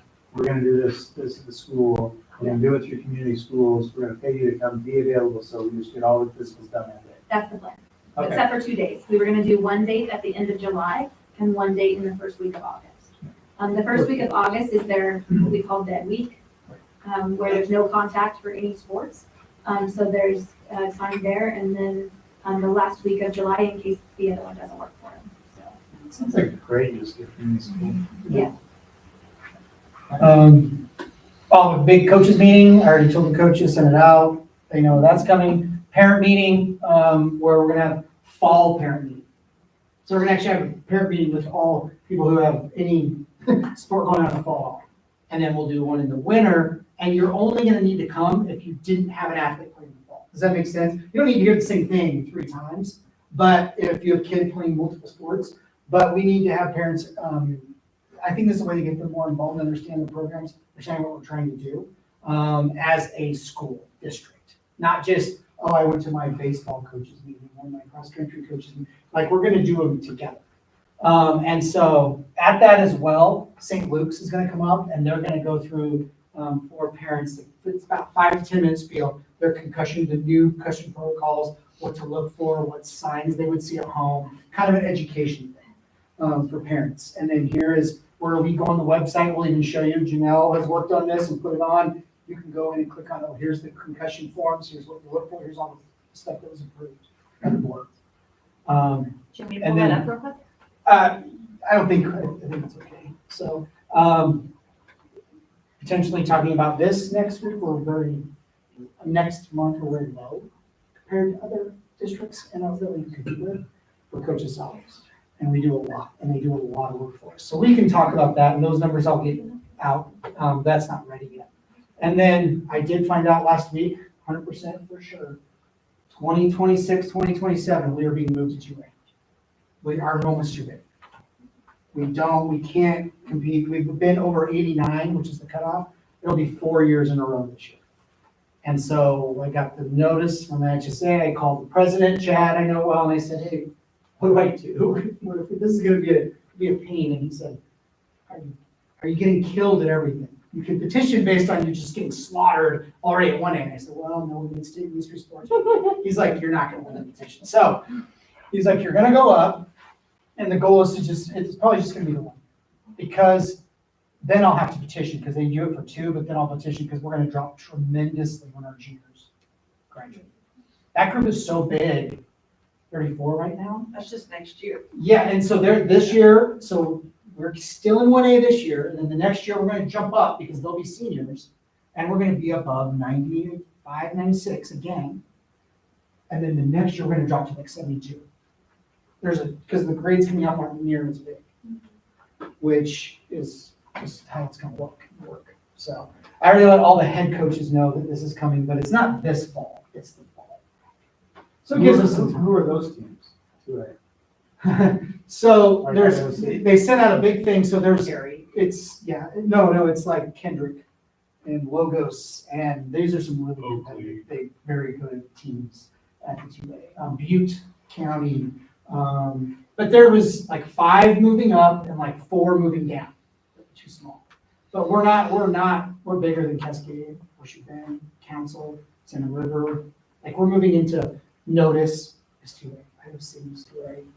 All the weights, It's gonna cost us so much more in travel and. this is what and time. this is what I talked to Chad about. I said, this is a fund, this is gonna be potentially be a lot more money.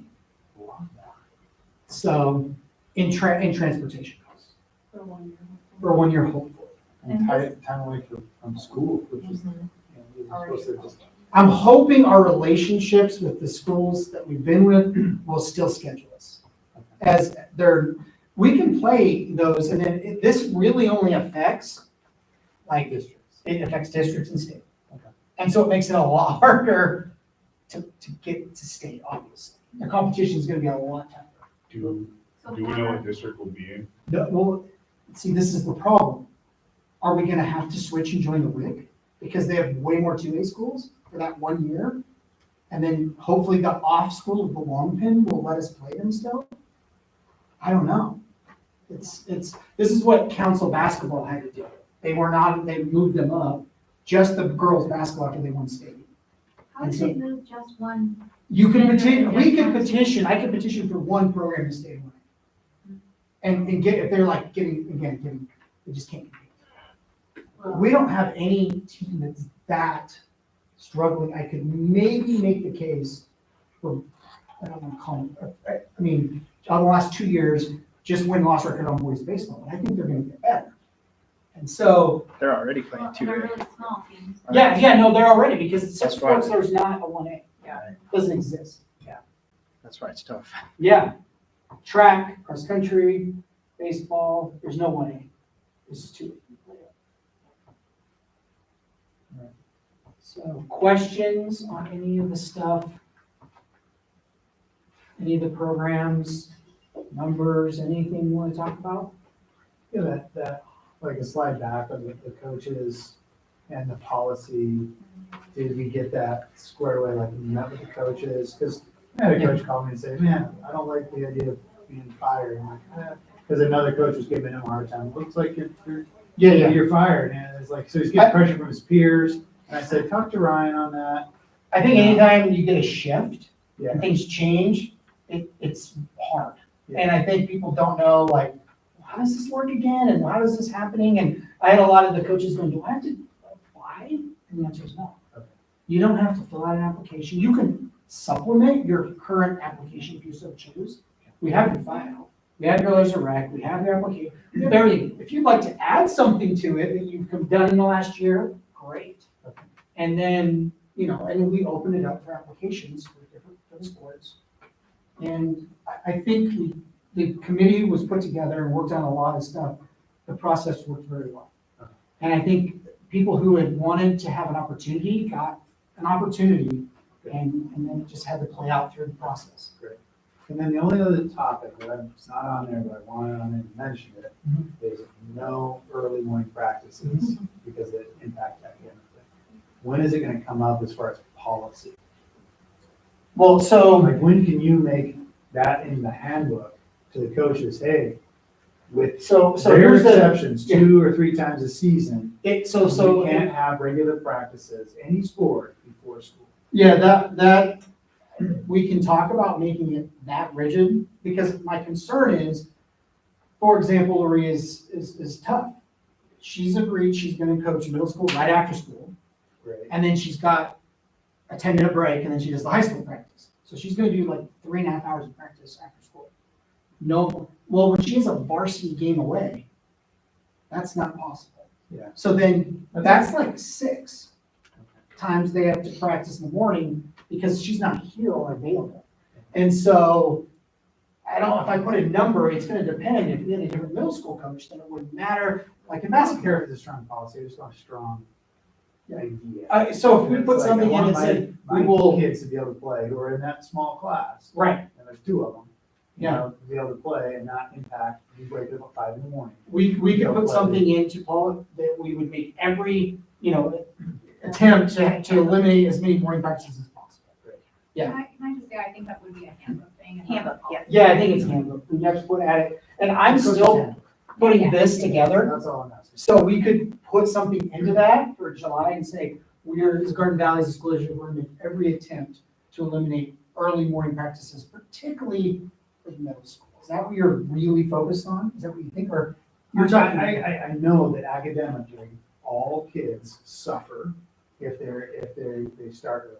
Yeah. That, it's just, that's well documented. I know where that's So- coming from, because we went through the same thing. Like, the kids have an away game and they get home at 10 o'clock at night, and then they're getting up at 5:30 the next morning to go to practice. And it's a If our killer. goal is to increase the education of these kids, we're doing a disservice by providing a good extracurricular activity before school. 100%. I do feel like it's hard to put that on you guys without, to me, the answer is to have an extra facility for them to practice in. So that's why we're having to, it's a scheduling problem. So I try to think of other ways of accomplishing the same thing without making it too tough on you guys. What do you think about having like the middle schoolers play Adrian? Like, that's a long ways for an away game. And then they come here and it's a long ways for them too. What do you think about trying to set up a neutral site for those? I know the kids like to have a home game, but not a lot of people I go would to be middle totally school for it. games. It's gonna be really hard to get schools that are, everyone's in the same, they're hosting, they're doing, And then to, both Yeah. teams to have us to same go there, they're gonna be registration. like, there's no, middle school, because we don't care about gate, would be okay. But it's gonna be really hard to find a school that's gonna do that. Like some voices schools. Right, they're gonna be like, no, we use our gym every single day. We have 6, 7, 8, 9, we have like A, B, and C teams there.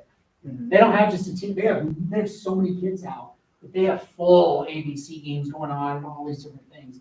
Everyone's gonna, even if you're a big school, you have more gyms, it's the same issue. I remember I was up Boise High, we had 3 gyms, you couldn't get in one ever in basketball. They were just before school, after they were booked. Okay. So getting the access to it is tough. You can do it better with softball, baseball, because there's parks and facilities, and sometimes they're not even associated with the school that you can use. But basketball, there's just not a lot of other options. But I think, like I said, we're gonna dramatically cut back. It's not gonna be like Paul's middle school's mornings. No, that's not it.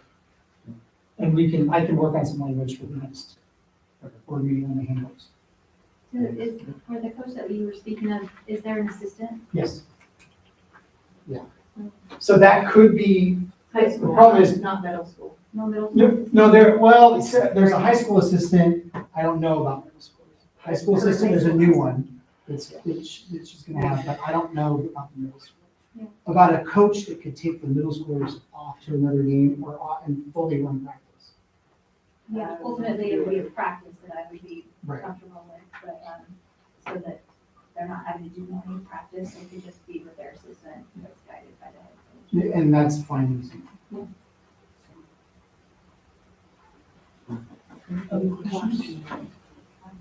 Great job. All right. Yeah. I think you're safe. I think we're good. Yeah. All right, we made some new business here.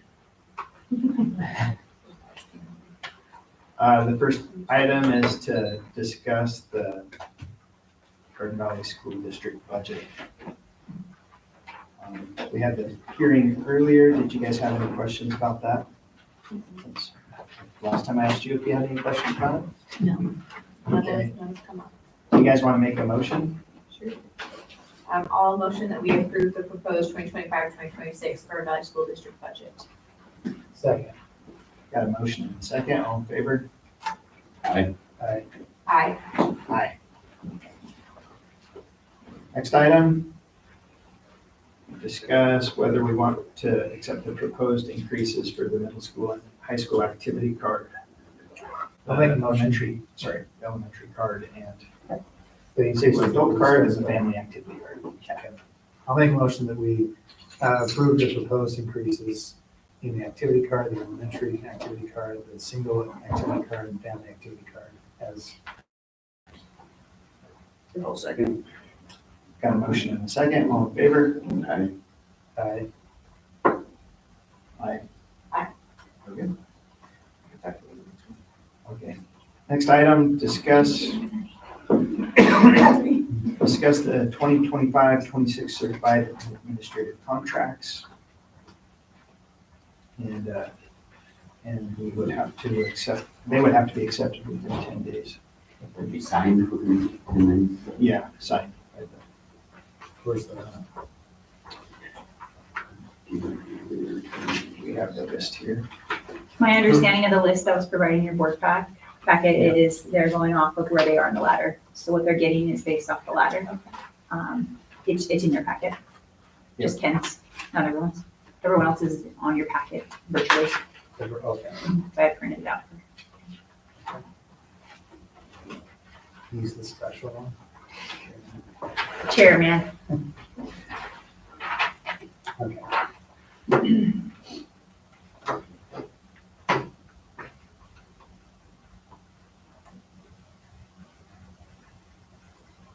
So, is there anything to discuss with this? Unless you guys have any questions, we could just based off of the There's state one, salary table. and I have questions with. If you do have a question, we probably should do that.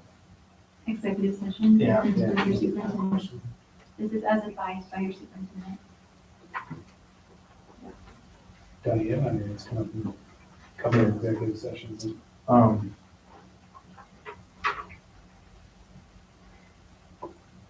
I want to prove that. Yeah. The list We is shouldn't have a approved discussion minus about it. staff member A, if you want to go. Yeah. I talk a lot, unfortunately. If you have one concern, we didn't put an executive session on the agenda, but it doesn't mean that can't happen, it just can't happen tonight. Is that you would say we approve the list as provided by the superintendent minus staff member A. You guys know who staff member A is, you communicate that to Hannah and we get ourselves a special meeting. Okay. Just know that it needs to be done That- expediently. Yeah, because we want to get the rest of these approved. They have, July 1st is the, providing them, so and that's totally doable, just know it's So does that possible for mean we you. have to do another meeting? Mhm. A special meeting between now and July 1st for that one person? Mhm. Okay. And if that's what you need, that's what you need. Yeah. Okay.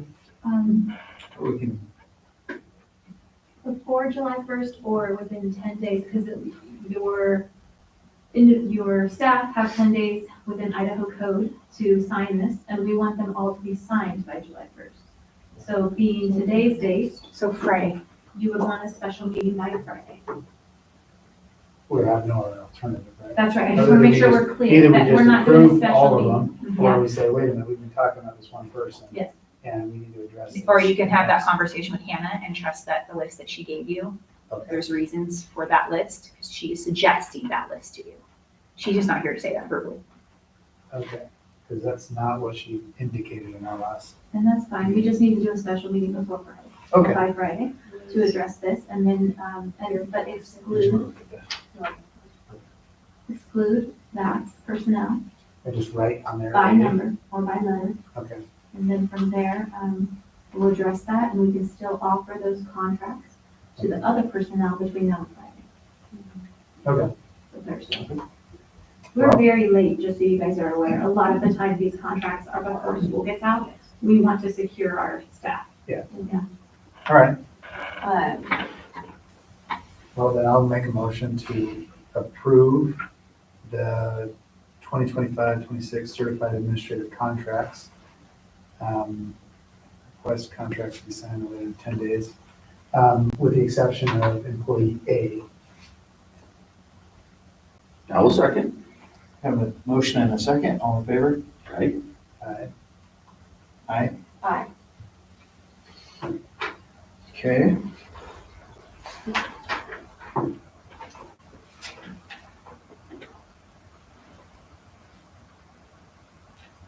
Next item is to hire the fall, winter, and spring sports coaches as recommended by Ms. Hayes. Did you guys get the list? No. For coaches? You did, they did in the packet. Virtually. List in that pack. Is there anybody different?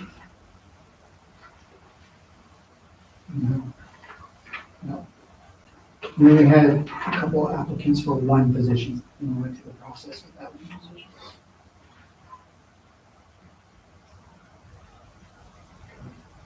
Michelle, thanks for doing cross country and making my kids do it so we can have a team this year. They're gonna hate me. It's our hope is that we get them. I'll have to break them Did you off see the that? web.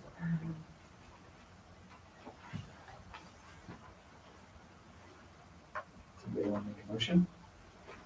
I'll make a motion to hire the fall, winter, and spring sports coaches as recommended by our athletic director, Ryan Williams. Second. I have a motion and a second, all in favor? Aye. Aye. Aye. Aye. Okay, next is Transportation Director and Maintenance Crew as recommended by Ms. Spafford. And you have that in front of you as well. Okay.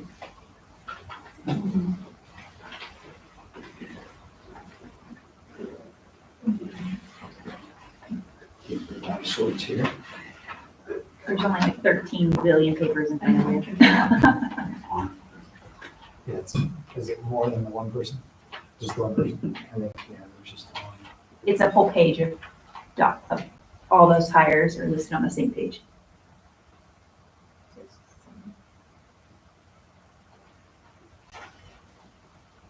See.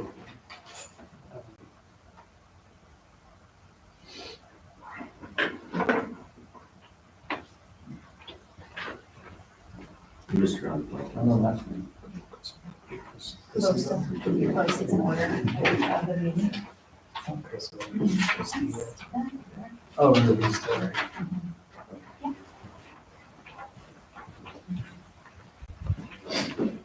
We're supposed to. Yeah.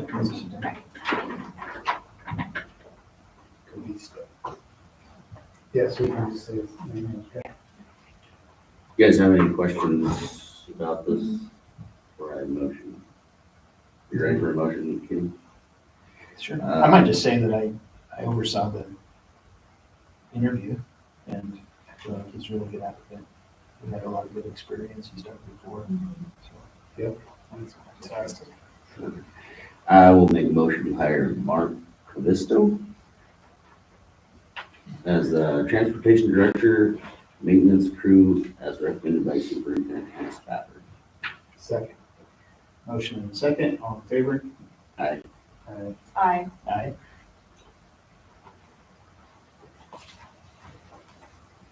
You met a math teacher? Did. Math teacher's next. We're not all of the interviews. Nope. And actually, I wasn't there for the interview. I just happened to be at the Oh, school and she stopped by. She seems very knowledgeable. I'm excited about her. She's gonna be able to teach a very high level of math here. I anticipate the kids being able to take calculus or great as a dual credit, so that's really good. And she seems very kind. And she'll be able to, she'll be patient with all the kids that are struggling too, so. She, if you were to hire her, she would be an alternative authorization.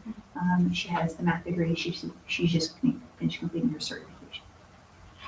Do you have to put that in there? On that paper in front of you is the suggested motion if you were to hire her. Okay. I was just making sure you got a chance to see it. All right, you guys want to make a motion? Right, did you do that? I think I can. Sure. I'll make a motion to approve hiring, let me make sure I'm on the right one, Madeline Brayvogel, a secondary math teacher under an alternate authorization. Second. Motion and a second. All in favor? Aye. Aye. Aye. Aye. Okay. Next is to hire a middle school teacher as recommended by Ms. Spafford. Or actually, Do we there's need two to of them. do we need to combine those motions since it says in one line item? You can make multiple motions, it's just bringing it before you.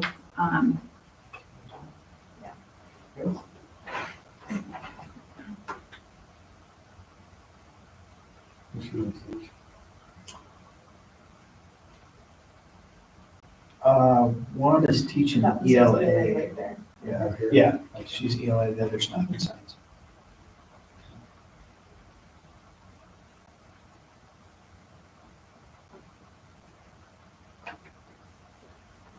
So, I know we lost one math teacher.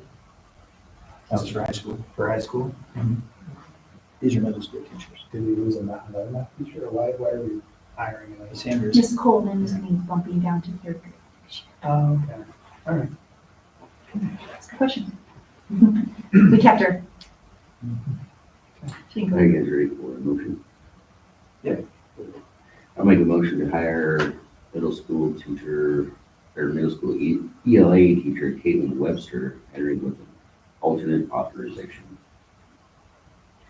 Also include in the motion to approve hiring Caitlin Webster as middle school teacher under an alternate authorization. I have a motion and a second. All in favor? Aye. Aye. Aye. Aye. All right. Next is to discuss policy 3050 for attendance and absence procedures. I guess you have that. So. Kim, before we move on, I messed up pretty badly. I What's just that? realized, I read the same motion twice. Did you want Oh, a got second one motion? teacher. Oh, you did? Yeah, I didn't make one more motion. I did, You did? but I didn't understand. Yeah, I completely messed that up. So we hired the ELA teacher, that was the first motion, Caitlin Webster. I'll make a motion to hire middle school math and science Jenny Kaler With an alternate. as a alternate or a middle school teacher under an alternate authorization. Second. Okay, we got a motion and a second. All in favor? Aye. Thank you. Aye. You don't want to come back on Friday and do that too. Okay, so you have policy 3050 in front of you. It's our attendance and absent procedures. We, One of the changes of this line. yes, the things that are highlighted. We piloted the second semester, our alternate learner, another way of coding present. And it breaks down what that looks like. There's two different ones. One is a pre-excused absence. So if, let's say you're planning to, I don't know, let's say something like Italy. Okay, we're going to travel around Italy as a family.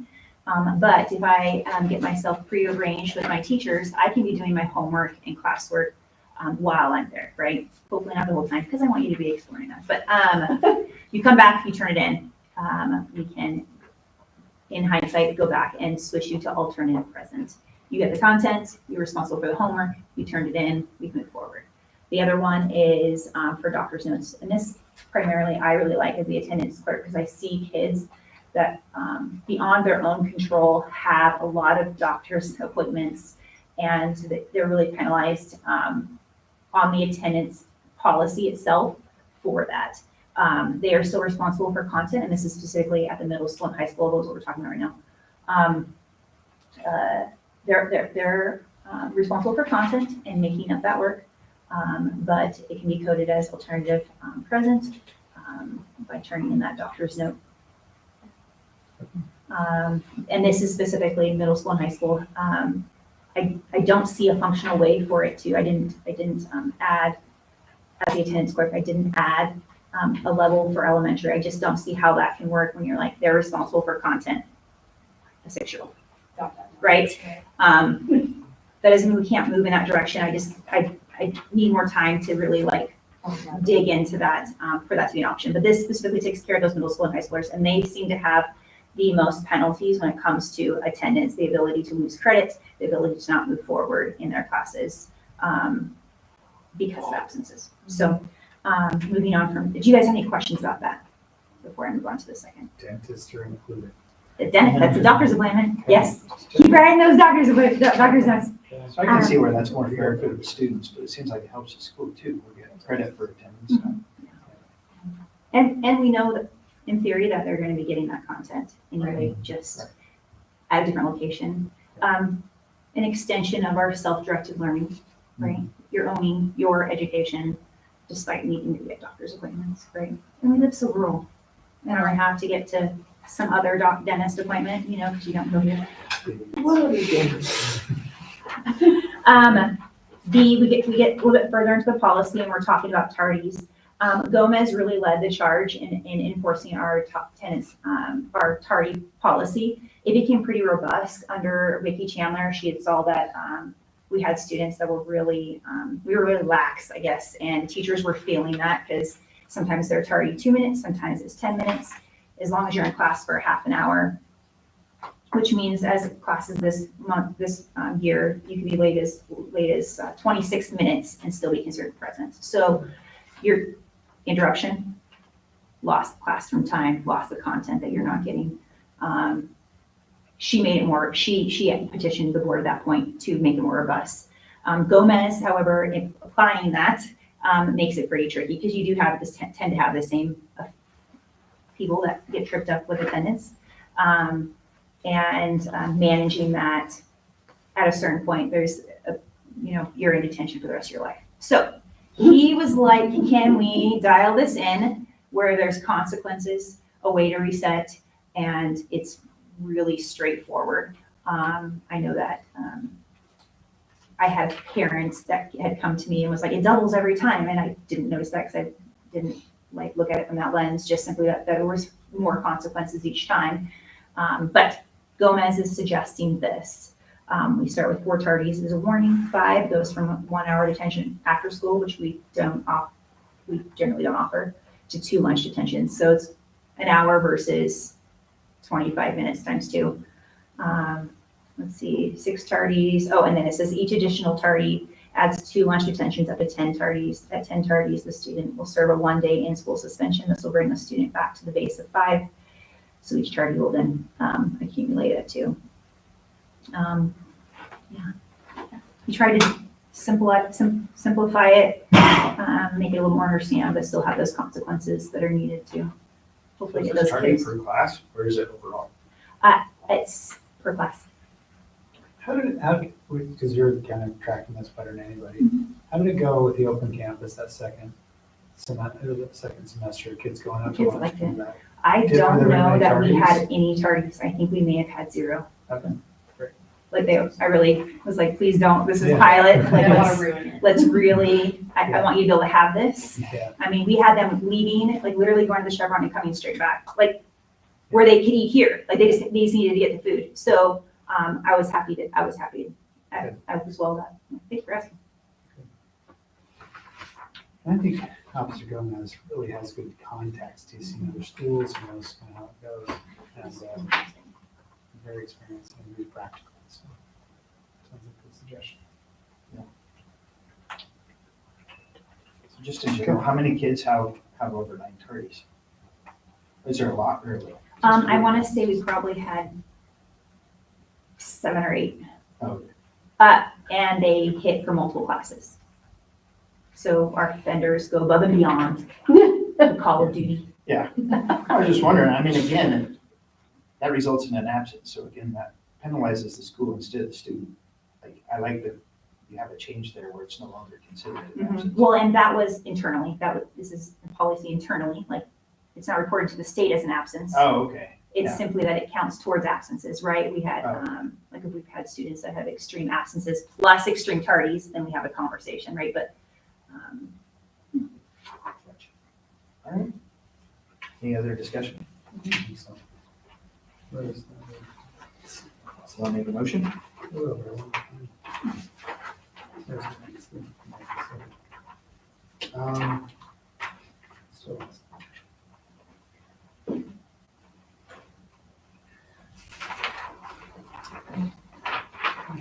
All right, it's the second page, yeah. all right, I'll make a motion that we approve the amended policy 3050 for the attendance and absence procedures as highlighted. No, second. We have a motion and a second, all in favor? Aye. Aye. I, Next item is to discuss the possibility of surplusing electronic components for resale. Chair, may I present on this as well? Sure. Our tech gentleman, Mr. Mike Morris, Ruckus was one of the pieces that failed us this year. So we had servers that go out, we had internet problems. I'm not sure if you guys are aware, we had several weeks, maybe upwards of 6, where internet was not where we needed it to be. And we had NAMPA bring in devices. They lent us devices to get things up and running. A blessing. Ruckus was one of those pieces that was not working for us, the best for us. It's a functioning, their Ruckus internet switches. He believes that, we're moving away from him. It's not working out. So he would like to surplus them because he believes that he can sell them and we can just put money into buying new ones. The other caveat to this, besides them not working for us, was simply that they are changing their business model to being per device. They're charging us maybe monthly, if not yearly, and also a monthly maintenance fee. So for something that isn't working for us, we will be paying twice more for them to assist us with things that don't work for us. Okay. So, Mike So who's Morris gonna is, buy stuff that doesn't work? maybe it Why works does for he have them, maybe it's confidence? because of where we are, maybe it's because we're as rural as we are, but there are school districts that utilize this product. Okay. How'd we end up with products that didn't work? You don't know until you know. So they made the suggestion, you got it. Didn't Oh, work. I don't know the history of We've had Ruckus. these switches for a little while now, multiple years. Okay, multiple before contractors. before the new IT. Mhm. I was just making sure I was that like, like the IT that came in didn't say, hey, you should get this, and then it doesn't work, and then they say, oh, we're gonna sell it. And that kind of makes sense. No, this Okay. has been with us, yeah.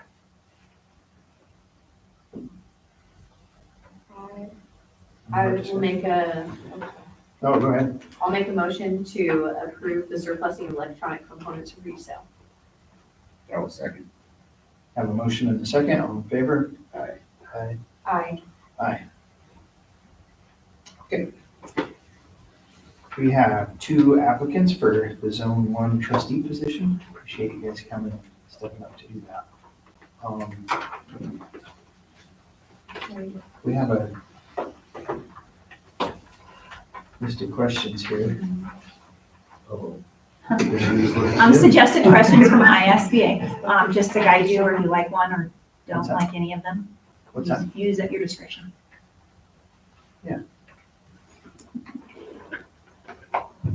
Maybe we'll just take turns going back and forth. Yeah. Let's be clear. Sorry, can I take it? Yes. How about Mike, you can go first. Sure.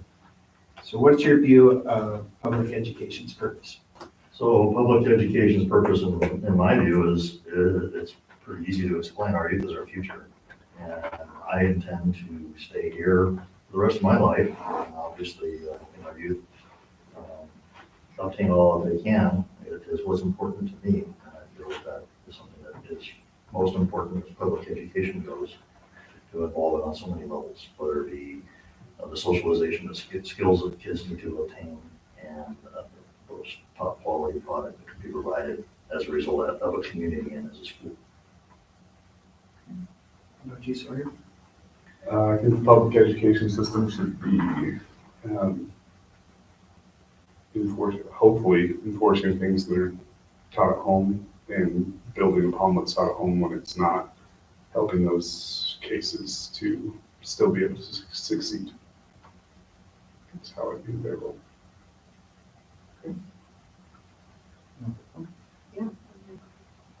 Why don't you go first this time, Sawyer? What is your view of the respective roles of the school board, the superintendent, and teachers in the development and selection of classroom curricula, textbooks, and etc.? My understanding is that the school board is in charge of hiring the superintendent, and then judging, I don't know the right word, but that how they're doing. It is then the superintendent's job to run the school. And I don't know about teachers picking curriculum, how all that works out, but I assume they would bring one to the school board. The school board is there to approve what the superintendent and teachers want to do, or to say, hey, the community doesn't want this, maybe we look at other avenues. And the 2 on that, David. You gotta listen for the next answer. I can't answer yet. That was not fair. Hey, Mike, let me, guess what the right answer is? No question, I lost part of it. Would you mind repeating it for me now? I'm sorry. not all. It's basically, what do you feel like the roles are of the school board, superintendent, and teachers to decide on classroom curriculum? I think it's all about checks and balances and understanding their responsibilities and staying in your own lane and making certain that you're holding each other accountable and responsible. And I'm a very honest person. I don't have a problem, whether it's a superintendent or it's a school level employee, engaging them in a civil conversation and pointing things out one way or the other. And I would hope that those people can do the same if I were to be a school board trustee, that they could approach me and discuss those things, whether it's on an informal manner or a trustee manner, just so long as the goals are achieved, that everybody's doing the best job they possibly can. I just want to know what's the right answer. Well, I think the clarification is, this is just regarding the role of curriculum. Well, if you want to re-answer the question, both of you tried to figure out like where you were going with that. Yeah. The question was, what is the role of the board, the superintendent, and teachers in adoption of curriculum? Sawyer, if you want to take it from there. Sorry. They want to know the right answer. We'll ask the right question. In the adoption of curriculum, I believe that it's not our job, or it's not the school board's job to do the research. It's teachers and superintendent, that's their job to bring it before the school board and present it, and the school board is to say, on the community's behalf, whether that is what the community wants. Approve it or deny it. And again, I would say, even though I was vague about probably my answer, it's the responsibility that lies with each entity is to make certain that school curriculum is addressing everything that it needs to, whether it's the fulfillment of the school's needs, the children in the school's needs, the community's needs, and again, holding everybody and each other be responsible to make certain curriculum follows the laws and the policies and is fulfilling as it can be, not just on a, for lack of a better term, a letter of the law, but a spirit of the law environment for those children to succeed in. I'll ask an easy one. Why do you guys want to become a school board member? Can I go first this time?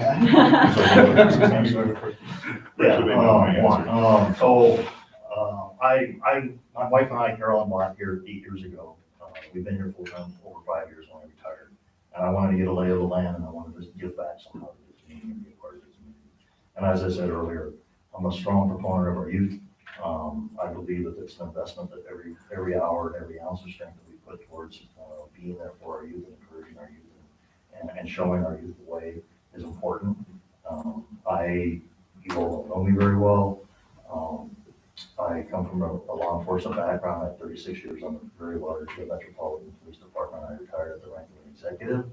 And in that job, I learned about policies, budgets. A shiver went down my spine when I was listening to the budget presentation because it brought back all kinds of flashback memories. But I feel that I don't owe it to anybody, but it'll give me a self-fulfillment to give back. And this is a position that I think I'm pretty well suited for. I love to teach and train, and I very much appreciate people that do that.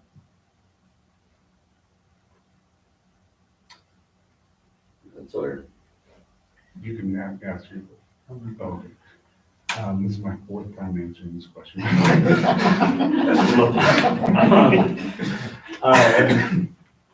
My reasoning hasn't changed. I love the kids. I know most of them. I work with them all the time. I'm a coach, and I just want what's best for them. And I think that having, not that people on the school board don't care about them, just I know I do. So I want to be out there to make sure that they get what they need.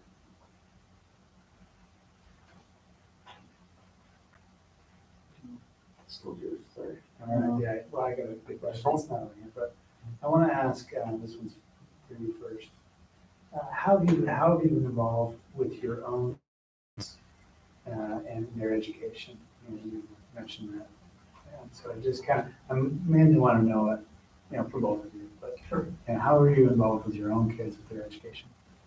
I teach my kids a lot. It starts with animal sounds. I mean, my kids are all really young, so but Jay's learning to read right now. We're reading a pretty big book series together right now, The Inheritance Cycle. We're on every night before he goes to bed. And Yeah, so I don't know, I just try to do the things my parents did. Help them with their homework. I reading specifically, I'm really big on. I do a lot of work towards because I love it a lot. So, and then I think even the physical motions, teaching sports and doing those things, going on walks, teaching them to be healthy. So. That's the advantage of being older, I guess. I have a 31-year-old son and a 33-year-old daughter. So to help them, obviously I supported their education, both are college graduates. My son graduated from Chico State down in California. He works for a large IT company. He's been doing it for 10 years. He's very loyal to the company. Right out of college, he got a job. My daughter attended and graduated with the United States Naval Academy. She still serves in the Navy. She's an officer. I obviously wanted the best for my kids and supported them through their education. My son needed some extra help at the high school level. I was able to put him in a private school, a parochial school, and that helped him an awful lot and was there for him to do that as well. So again, not to beat up on Sawyer, but I just have a little bit of advantage in the fact that he has to look into the future, and I can tell you a lot more than that. So my kids I'm very proud of my kids. And, education was a big part of it and played a big role in their successes. Do you have grandkids now? No. Okay. Yeah. So enough questions for you guys? Can I ask one question? It's, Yeah. I mean, you can answer it too, but I kind of know your answer. What like in the course of your kids' education, what experience do you have with public schools? Do they attend the public schools? Yeah. So both my kids attended public schools all through their education. As I said, my son, I ended up sending him to an all-boys parochial school, and I think that was something that he needed. He was a young student. He was an August baby, so obviously he was at the very end of this, or the very beginning of the spectrum. Each grade that he went through didn't have a distraction. Girls didn't have a lot of distractions that he could have had, and yeah, with the exception of him going through high school, obviously both of my kids went through public universities. What's parochial school? I'm sorry, I just. So it's like a all-boys Catholic high You school. also That's have what to. they attend. That's what my son attended. My kids all go to Garden Valley. They're very. I know you guys are. Not all of them. You have to ask the same question each time. Do you have another one, Eric? Oh, okay. So this term is only through, middle of the year. And then, yeah, so it'll be up for election in November. Just so you guys are aware of that, it is kind of short term. It's a good opportunity to see how the board's functioning right now. I do feel really good about the way our school is going, and I'm looking forward to that. And I'm grateful that you guys are here today. It seems like a huge job from the outside sometimes, but I found that it can be pretty rewarding at times. So, you guys have any more questions or? I'll just kind of lead off of that, ask how long, or if you would be willing to run for the school board seat in the next couple of months, or if this is a short term. Yeah, I'm willing to be on the school board as long as needed. I will fill any position. And I'm the same. Like I told you my commitment. I'm gonna live it the rest of my life, so as long as I'm living and breathing and contributing, I will be doing so.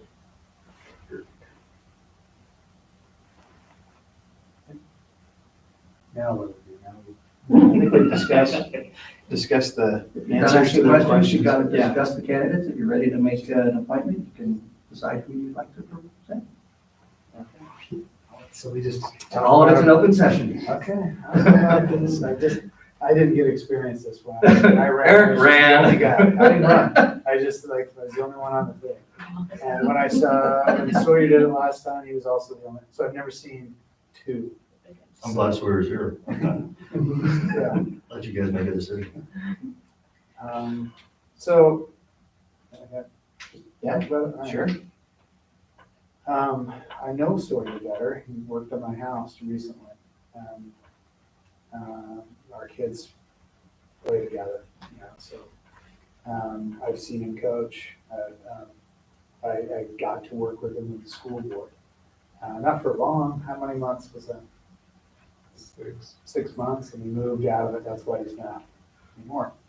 And I was in that one, in Georgia, where George was in. So He's got a major advantage. I know you a little bit. I think your resume is great. I like that you've got law enforcement experience. Not that I know a lot about how that would help the school board. It seems like it needs like senior budget meetings and things like that. It seems like be responsible. I mean, both your kids went to secondary education, if that's what they chose, you know, and it's tough, you know, because part of me wants to say, let's give you a shot now because you're going to be for election in November anyway, and then so you have another crack at it. But I also feel bad that he keeps getting the job and In and out. yeah, in and out. You know, I mean, I think it's just so admirable you want to contribute in the community. I did that with the fire department, and I loved it. Kind of doing this, I think, mainly because somebody asked me, hey, you should go to the school board, and it was a spot, and I've enjoyed it. People, I go, oh, is it terrible? No, it hasn't been terrible. We've got a really good board, really good board. So I enjoy it. Can we go back to another question? If you still have another question, it's gonna help clarify for you. Yeah, you wanna make sure that you guys feel comfortable and ready to vote on it. Well, I know that both of these guys are involved in the school already, so I was wondering if, like, if you want to go first, if you want to explain, like, what you're contributing to the school. Sure, as of now, I've been helping Frank with the baseball field within some manual labor as best I can. And also getting back to my law enforcement background, school safety is a big deal for me.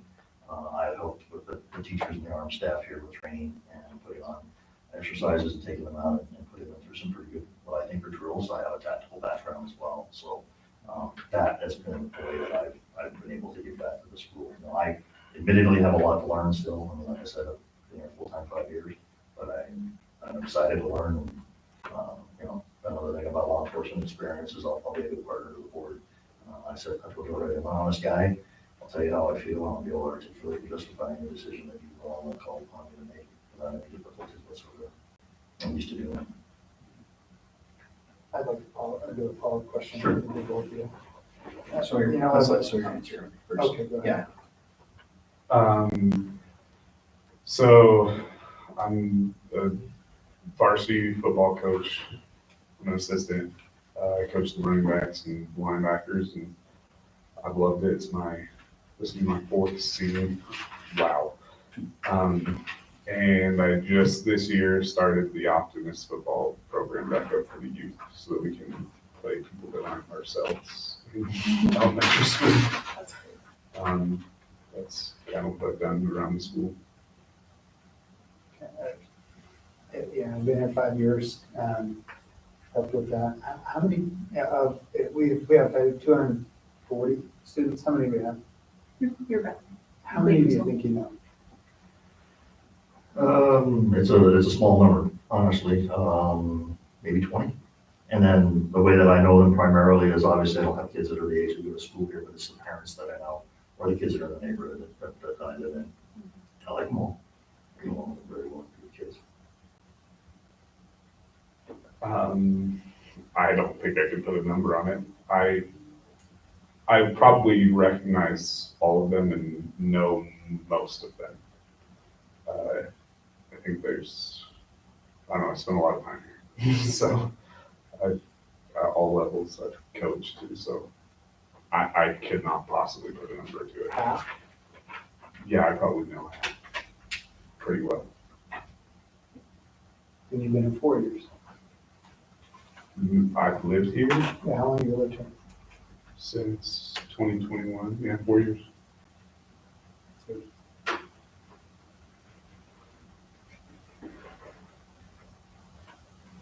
What are your guys' discussions? I mean, I just really appreciate the fact that you guys are willing to come and be interviewed and that you want to work with the kids. Like, I mean, that was the big reason that I chose to, once you stepped back to put in for the school board, was just because I love all of the students that are here and think we're moving in a good trajectory, and it's nice to be able to have a small influence in that way.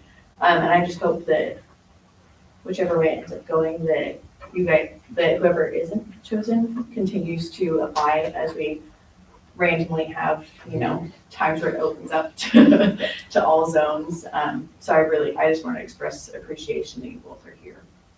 Yeah, it's a hard decision. It's hard to tell anybody. It's tough. There's No, both I advantages. want to help. You know.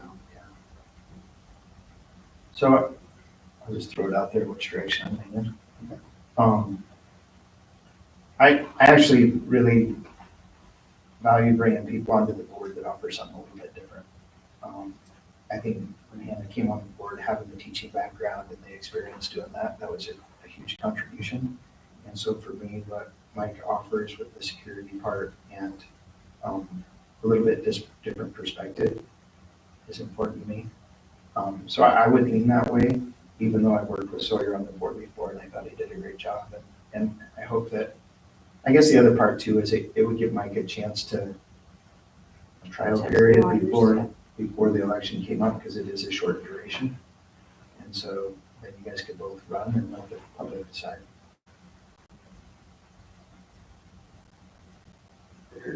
Kind of changed my mind a little, because it was easier for me to go, well, I know Sawyer, I feel like he knows more of the students, but here's the other thing I know about you, Sawyer, is you're gonna still keep helping.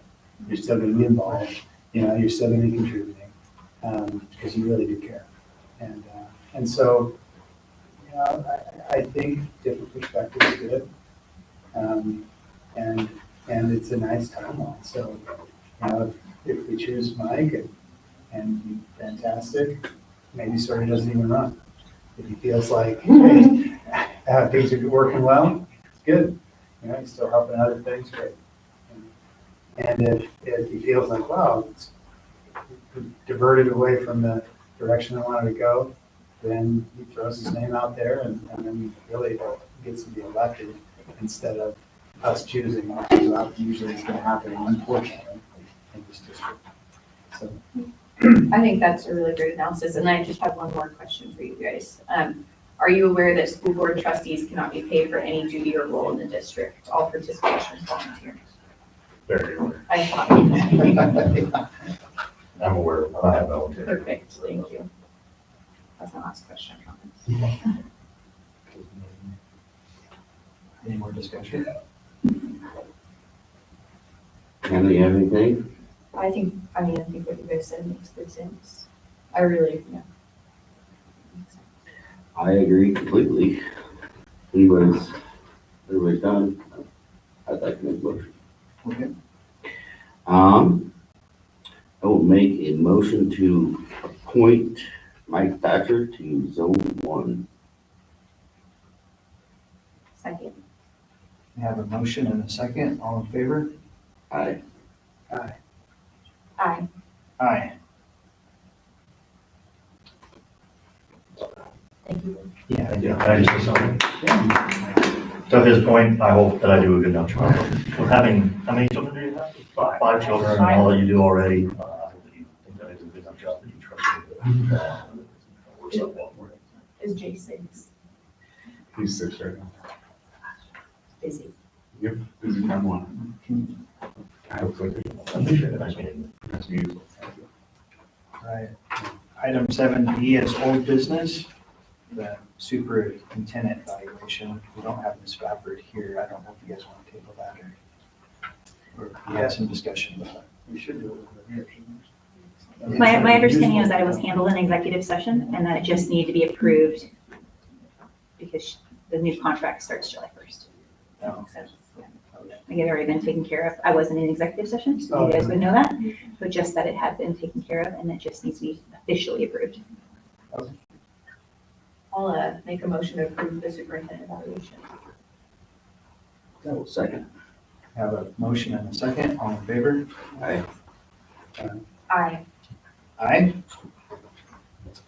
And we're gonna adjourn this meeting at 7:58. Are you guys available for a board meeting Friday, 6 o'clock, not 5? Yeah. I am not available. They don't use me with this, don't they? I think so. I think it'll be executive session for that bit. I need 3 people here or at least 3 people calling in. So, or if we go into executive session. Can we go earlier than that on Friday? Like, I wanted to. You wanna advise? He's got a job now. I gotta ask him. He's unemployed for a little while. You were vacation every day Saturday for a while. Thank you very much. It'll be pretty quick, right? Yeah. It should be quick. Well, That makes sense. You had a little meeting on Friday. I know, come on now. Fantastic. You think he's gonna do it 5 AM after squawking about like? Okay. I I'll ask them, but. Oh, man. I already It's a couple weeks. You got an email from. It's not- Now I got a bookmark, so. See, handicap test because it's like- That's what he's telling me. Yeah, I think so. We're gonna I'm gonna start. suggest that We got it online even, so I need to. Yeah. Down here, we'll just meet and do a little book I'm gonna discussion. suggest. So I like it. Good to see you guys. I'm like, yes. His favorite color is my favorite color. That's rare. Yeah.